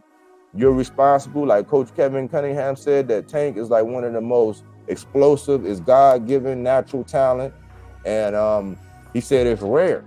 A lot of coaches that see him say that it's rare. And I think that people, in a roundabout way, man, the little light-skinned dude from Baltimore that came from nothing and then put himself on the map, and he's a hot commodity in boxing. And I don't think that resonates very well. You know what I'm saying? King, goofy ass Bill should have stayed with TMT and learned the game the right way. That's how I feel, King. It's like you was attached to the plug. Don't be mad because you decided you wanted to reinvent the wheel and you had to go over here into a foreign plug, then another foreign plug, but then you want to knock the original plug. You got out of your spot, bro. Like it would have been, if Rolly and Tank happened and he was on TMT, why can't we reason that Devin and Tank would have happened if you would have stayed on TNT? Hell, your profile might have been even bigger. But I think that they can't really admit that the performances is really, even though it's, I'll say Masterclass was what he did with Regis. But outside of that, people label it as Masterclass when it's really not Masterclass, because if you have all the advantages, you barely even knock your opponent down, you don't stop anybody, you know what I'm saying? You're dealing with people coming off their worst performances. I can't really gauge you. You can take a knock at all the competitors that Tank went up against. One thing I do know is when it comes down to it, he might take a couple to get his off, a la Leo Santa Cruz. He puts on a performance. AJ64, I subscribe, brother. Thank you, brother. I appreciate that, man. AJ64 back in there again. There's no need to tear another man down to lift another man up. That's where I'm at, man. If my hustle treating me right, why I gotta knock yours? If I'm content and I got my own plan and Allah or Buddha or, you know, whoever you worship, you know what I'm saying, got a plan and an outline for you, why you gotta knock the next man? And I don't really see Tank doing that. Like, he might tweet out something, you know what I'm saying, like what he did after this Shawn Porter interview. He might tweet out something like that, but he don't go out of his way to just tear somebody down. He's not built like that. And real recognize real, you know what I'm saying? When you come from a per capita area where everybody's on top of each other, where you gotta be able to box, play basketball, toe the rock, might have to be able to smack a baseball with a bat, you know what I'm saying? You got rugby, you got soccer, you got gymnastics, you got track and field. When everybody can do a little bit of everything, where with an average person in one category can dust off your best in other categories, because everybody's vying for a spot. Everybody wants, you know what I'm saying, to be a part of that 5-man roster. You know what I'm saying? Everybody wants to be a starter on that football team. They want to be one of them 11. highly coveted. You got to be well-rounded. And for him to, reach the level that he reached, man, you can't knock it. They didn't get that way. And then to say that he didn't fight any slick black fighters, or he didn't do this and this and that, and all he do is fight flat-footed Mexicans, when that's how you built your son's career over in Mexico, come on, man. It's the pot calling the kettle black, man. And it is what it is, you know what I'm saying? It's tight, but it's right. That's what we just say in the Army, man. It's tight, but it's right. You know how it is sometimes when those who have ever experienced church, when, the pastor get up there or the motivational speaker get up there and they start saying things and it's registered home, you know what I'm saying? They really like tweaking on your nerves because it's hitting something because hit dog holler. You know what I'm saying? And this one of the messages, man, where it's like we can't aid and abet. We can't be aiding and abetting in these like felonious activities that we just let people come on and say whatever. We don't check them. We don't have like to where it's like, you got to look at these interviews. Like if I had an interview and I interviewed somebody and I allowed them to come on, right? If somebody allowed somebody to come on and they said that about you. So imagine if Shawn Porter was in Tank's position. You know what I'm saying? If instead of Shawn Porter and Ant, if that was Tank and one of his partners and they had it, like, would Shawn listen to that interview and be like, dang, man, like, why they go there with me? Why they no, but we don't think about that in the moment, because whatever they say on that interview, it has ramifications as to people watching, but it has no ramifications as to whether or not that's going to actually affect you. So I think Shawn could have been more responsible and check Bill, man. Like, yeah, it's good to have somebody like Bill. Like, he's entertainment. He's entertainment. And I think overall, he has good nature, but I don't like a lot of the taxes that he do. I don't respect a lot of the taxes that he do. That's why I respect Bernard Hopkins for pulling that card. Now, yeah, 2 50-year-old men should have more dignity for themselves, like me and my coworker, where we didn't fight, where I say, hey, man, you got to get this guy off. Either take me off this site or take him off this site. And I walked away because I knew I was getting ready to lose it. I already know how I get. When I get a certain way, I start talking with my hands. And I said, you know what? Let me get out. And I was proud of that. Like, sometimes we got to do that, man. Sometimes we got to do that, man, because it's not conducive to us. And we got to look at these little instances where the powers that be in the world, even though they act like they don't watch, they watch and say, oh, look at them.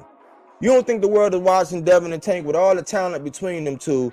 They looking at them saying, man, why they don't just figure out a way to make the fight? Why they gotta be like that? You don't think that we, like, in that sense as a culture, are like being had for dinner? You don't think that people sit up at dinner and talk about us and like, look at them too, man. They got all the money in the world. They can't even get along. They can't even figure it out. You don't think that we, the conversation behind closed doors, is being mocked, belittled, you know what I'm saying, berated behind closed doors? You don't think that they look at us and be like, oh, look at them, man. They just can't get it together. Look at them. Always crying, always whining, always acting all hood. Some of us grew up hood, but if you grew up in it and you had your feel of it, you don't seek that kind of energy. That's the last resort, like, for you to act like that. Shout out to King. Most of the best fighters come from Mexico. That's true. It's a lot of good fighters. My point in that whole Mexico ordeal was that you can't say that all Tank fight is flat-footed Mexicans when that's how you built your career. We already know, you know what I'm saying, Mexican fighters have been doing their things. You know what I'm saying? I give Oscar a lot of credit for what he was able to do in the ring. Classic fighter. I really don't see him really ducking or dodging no smoke when I look back at it, and people looked up to Oscar. You know what I'm saying? There's a lot of Mexicans in the history. I'm not going to go down the list. But yeah, that's true. It's just that when we evaluating and we want to paint certain narratives, it's not fair to be able to say, oh man, all he do is fight. But that's how your son built his career. He just got Regis, but he ain't Regis. They were joking saying that Regis had a Mexican style. He just black. So, you know, I don't get it. You know what I'm saying? I don't get it, man. AJ right back in that comment section saying, facts. Reach one, teach one. King, this fight could happen tomorrow. Bill need the STFU and call Al. Tank earned his position. That's what I'm saying. And then, and you know, and we get, oh man, that's hate, man. Why you like? Because a lot of people, and this is a checkmate, man. This is how you know people just be wanting to hear themselves talk a lot of time, because they'll come out and say, oh, Tank just need. It's like, why you got all this energy? You will bend over backwards for Eddie and them. You know, you'll go and do. Remember 6 meetings? Remember when he was trying to say about Shakur? I had 6 meetings with Bob. I don't agree that it was 6 meetings. And I don't think that you were passionately, I don't think you put a knife up to Bob Arum's neck trying to get a Shakur fight. But you was in contact with him. It was pictures of you all toasting on the boat. You was all on the boat, on the cruise, or wherever y'all was at having lunch. I had a lunch and you was all quick to, but it ain't that same energy to call Al. You don't go over to Wendy's looking for some McNuggets. You might, you know what I'm saying, look for what they call a double stack. You know what I'm saying? But McDonald's had a quarter pounder, not Wendy's. So you call Al if you want somebody that he manages. You just want to say, I've been around the world and I can't find my baby. I don't know and I don't know why. Why you ain't call Al? Why? You could have found your baby. Call Al. Instead of better call Saul, it's better call Al, man. Like, what's the harm? Because he said in that interview, he said, when you really want to make it happen, you'll be on the jack trying to hammer it out. That's why I say I be confused. People think I'm hating. I just listen too good.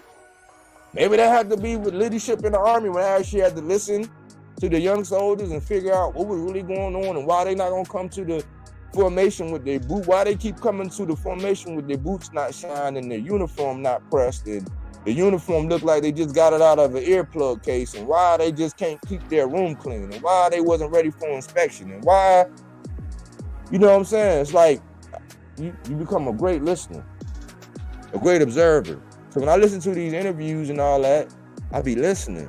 And I'm like, hold on, early in the conversation, you said this. Later on in the conversation, you said that. So you really believe that, or you pushing the narrative? That man said, when you really want to make the fight, you would be on the phone, on the jack, he said, and you'd be making it happen. Yeah, he refused to call Bob. I mean, he refused to call Al. He did it for Cambosis and Loma, but not the brother. Exactly. Exactly, King. And even when you break down the whole Shakur ordeal, if you break down that whole Shakur ordeal, you got to ask yourself, were you really trying to make the fight? Because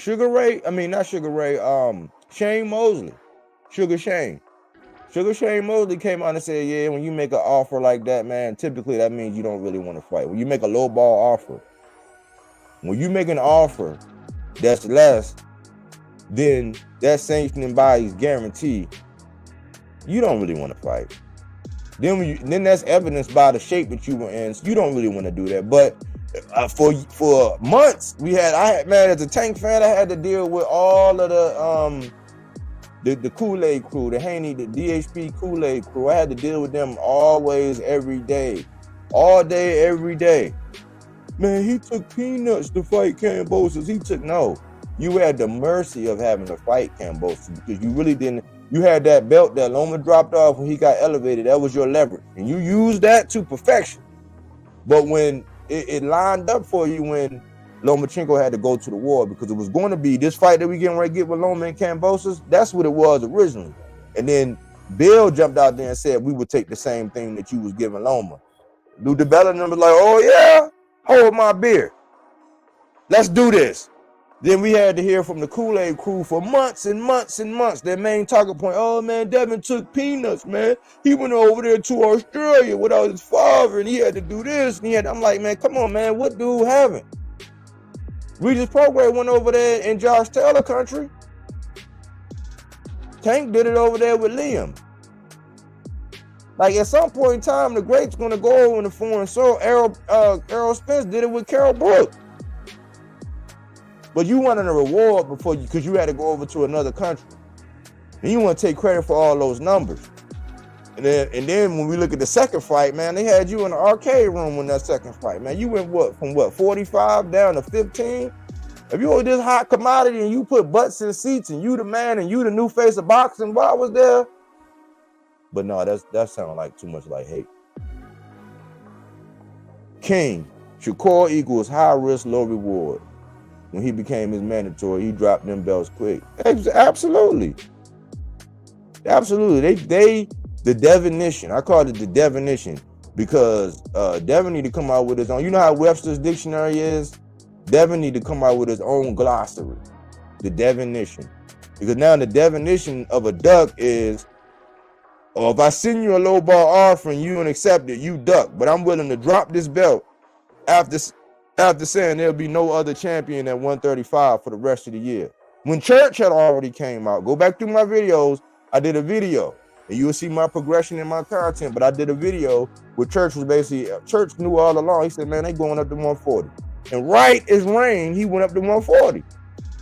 We don't be seeing Church that much. We don't be seeing Church that much no more.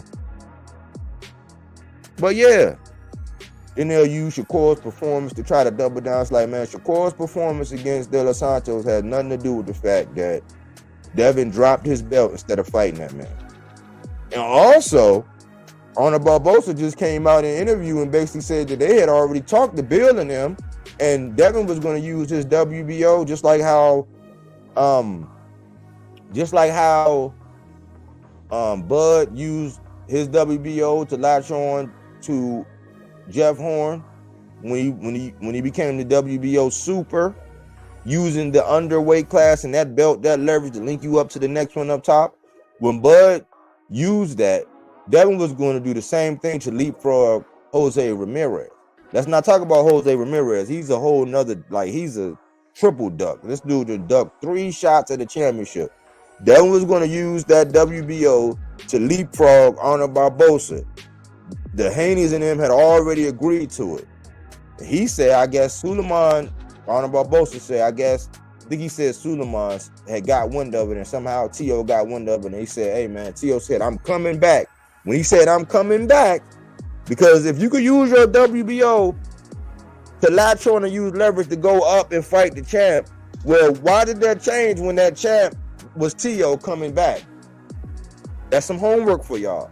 I put it in the video if you want to see it. Coming straight from the horse's mouth with Honor Barbosa. I have no reason to lie. But he didn't want to see T.O. That was a duck. So you duck Shakur, you duck T.O. You had Regis on the hook all of that time. Regis said he signed that contract well before, but what happened was when T.O. said, oh no, I'm coming back. He had Devin Haney reaching his hand in that cookie jar. Teofimo said, I'm coming back. Devin and DHP was like, reroute. That's when they went and got Regis, who Eddie had already laid up for him. It was best laid plans. They had no intentions on fighting Shakur. All that tank was just nothing but clout chase. They weren't independents.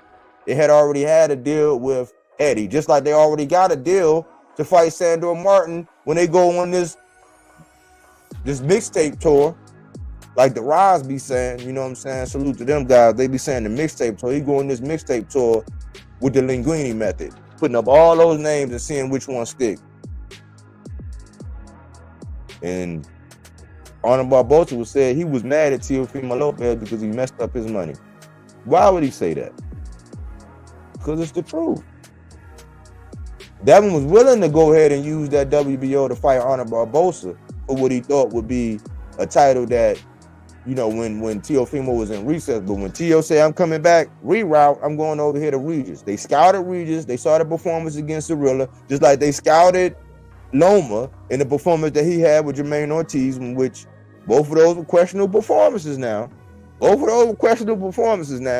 then he decided he want to fight him. He did the same thing with Kambosos when Kambosos with Gamboa, when Gamboa got stopped by Tank and Tank made his Achilles tear. He fought Gamboa right after that. Didn't even knock him down. It's a pattern, man. Linares, he got stopped before Devin Haney. He got stopped after, just like Gamboa. He got stopped by Tank before Devin Haney. Got stopped by Isaac Pitbull Cruz after Devin Haney. It's a pattern, man. And you wondering why he out here calling for Adrian Broner. Because he know Adrian Broner is out of shape. He's not living a boxer's lifestyle. I choose not to do videos on Adrian Broner because I'm not going to add to all of the BS that they heap on top of him as he get himself together. So I'm not going to crap on him. I hope Adrian Broner get his way. But I'm hearing loud voices, popular channels, analysts like boxer trainers say, oh, I think that Adrian Broner is a good fight. Yeah, because it's a layup. It's a layup for Devin Haney. They never wanted no Subriel Matias smoke. That's a throw in the towel type conversation, man. I'm just gonna be honest. They do not. It's not many people barking up that tree. The only people that I think will really fight Subriel Matias right now is Gary Antoine Russell. I'm just keeping it a buck. That's the only one. Honor Barbosa say he will. I believe Honor Barbosa because Honor Barbosa knows that the clock is ticking. He's not as young as some of these other guys. I think he 31 as well. Subriel Matias 31. But DHP and them, they don't really want that. They don't want that smoke, man. It's a bunch of, like I said before, I've heard this terminology a lot since I used it the other day. A lot of smoke and mirrors, man.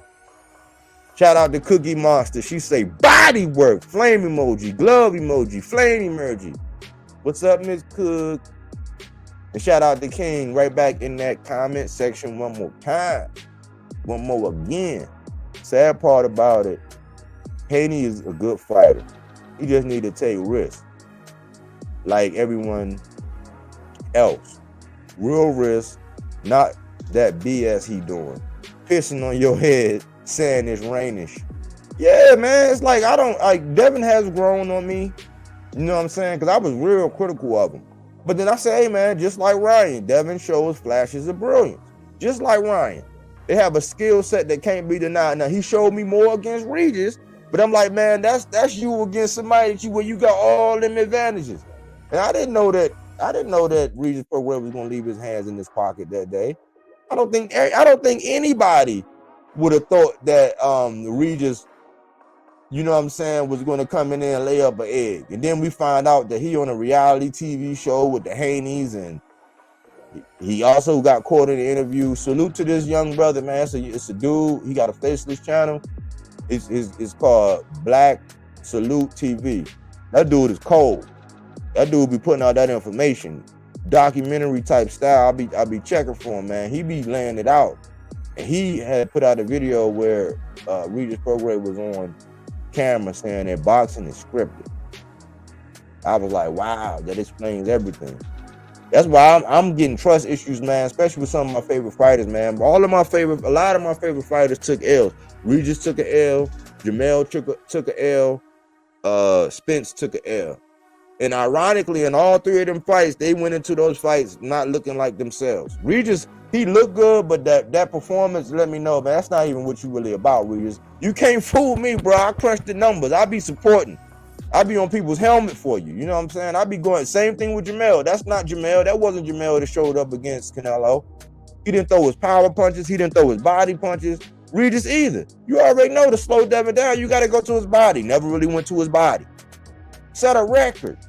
How you break the record that you had with Zarilla with another record? How you break the record that Shakur and De Los Santos had with 43 punches landed, and you coming in and you do 38? Is Devin just that good, or was it something else? And I'm still waiting to hear from Regis. Hadn't heard from him ever since, man. I was one of the ones, because sometimes I got to play the advocate for the other side. It ain't no fun when everybody is just one side and just going for one side. So sometimes I find myself putting on that other hat and cheering for the underdog. My lady even saying, like, I know, baby, we get ready to put some, I know you be wanting the underdog to win and this and that, but what we going to do?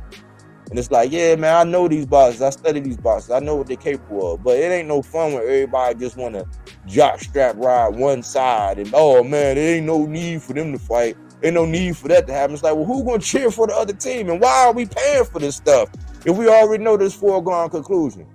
I submit to you that if you've always had the height, the reach, the size, the age, the inactivity, the speed, the foot, like if you've had every advantages, what are you? Until you go up against somebody that has some of those advantages over you. We kind of know what Tank is because height and reach don't really dictate nothing. Size might be a factor depending on how you fight him. But he doesn't have the advantage in every fight, and people still take away from the skills. People still want people to come up and be able to balloon up 25 to 30 pounds to beat him. And then something else Bill said on that same interview was like, they were talking about 140 and they were talking about Tank. I'm like, y'all do that all the time. Let that man stand on his own merit. Pave your own lane. Rolly told us a long time ago when Rolly was getting ready to fight Devin Haney, he said it. I got a video. Go back and look at my videos. It's called You Can Learn a Lot from a Dummy. I got Rolly on the cover with that old You Can Learn a Lot from a Dummy. Buckle up, that commercial with that dummy. When they used to do those crash dummy and the dummy used to be talking. Rolly came out and said, look, Eddie knows that Devin Haney needs a name. He needs a Ryan. He needs a Rolly. He needs a name and a dance partner. They know that. That's why they have to attach themselves to everybody, because those performances. This was the best performance I've seen from Devin Haney. We need more of that, and he needs to be able to end the show. But the performances are not creating the numbers. He needs a name. So I don't know why they act like they don't need Tank, but they need Tank. AJ64 right back at it saying Haney a good fighter. He just got a lot of growing up to do. Yeah, and I think that he kind of played coy a little bit. He'll get back, he'll let his dad just sensationalize, and he'll play coy, and he pick and choose. And then sometimes, you know, it's almost like an oxymoron, because his dad will come out and say something, then they'll interview Devin, and he'll come out. You know, that's why I say, man, he might be one of the smartest of the young crop, because that scheme that they got where they come out and be all sensational, and then you talk to Devin and he all smooth. That's why I call him the professor in my boxes to watch collection. You know what I'm saying? Because he's smart for that talent, and how they were able to like grab this vine and then swing over to this vine and grab that vine, and how they was able to get to YouTube believing everything, man. Put the Kool-Aid down, man. As I take a sip, put the Kool-Aid down.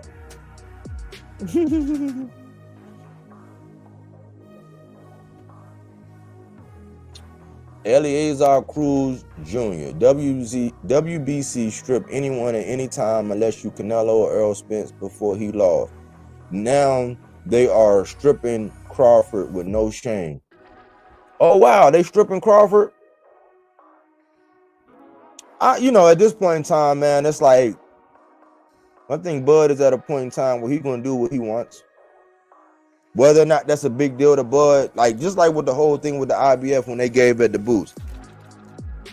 Bud's response was one that, like, he showed a little irritation, like he was irritable about it. But the fact that he was never going to fight that man or defend that belt against anybody in that line, in that IBF line, says a lot. So I'm not, it's like, yeah, I do see the favorable treatment when it comes to the WBC. But think about this. This is homework. Do y'all remember when Mauricio Suleiman came out and gave one time he gave Jermell Charlo that pride. Was it Jermell or Jamal? I want to say it was Jamal, because he fought on Juneteenth. Remember when he came out and gave Jamal that black heritage belt? So y'all remember that. But do you also remember when he came out and gave Devin Haney that pride belt, and it had all those colorful colors on it, those rainbow colors and stuff on it? They denounced that. But it's crazy how when Lomachenko got elevated and they tossed that strap, you know what I'm saying, via the commissioner in Suleiman, when they tossed him that strap. They claimed that strap. They didn't claim that pride strap, and then they shitted on Maul for taking that black heritage belt, and everybody was crying because it was Juneteenth, and they were saying, "Oh man, all they got is all these black guys against Mexican." I'm like, well, what was you expecting for them to line up?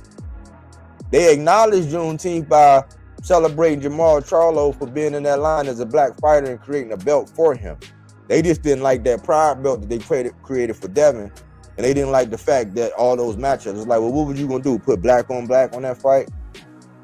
But it's just like, you know, it's funny, man. Like them sanctioning bodies and all that, man. That's where you use leverage, and if you use it right, you can get to where you want to go. You know what I'm saying? But at the end of the day, we know all these fighters fight for money, man.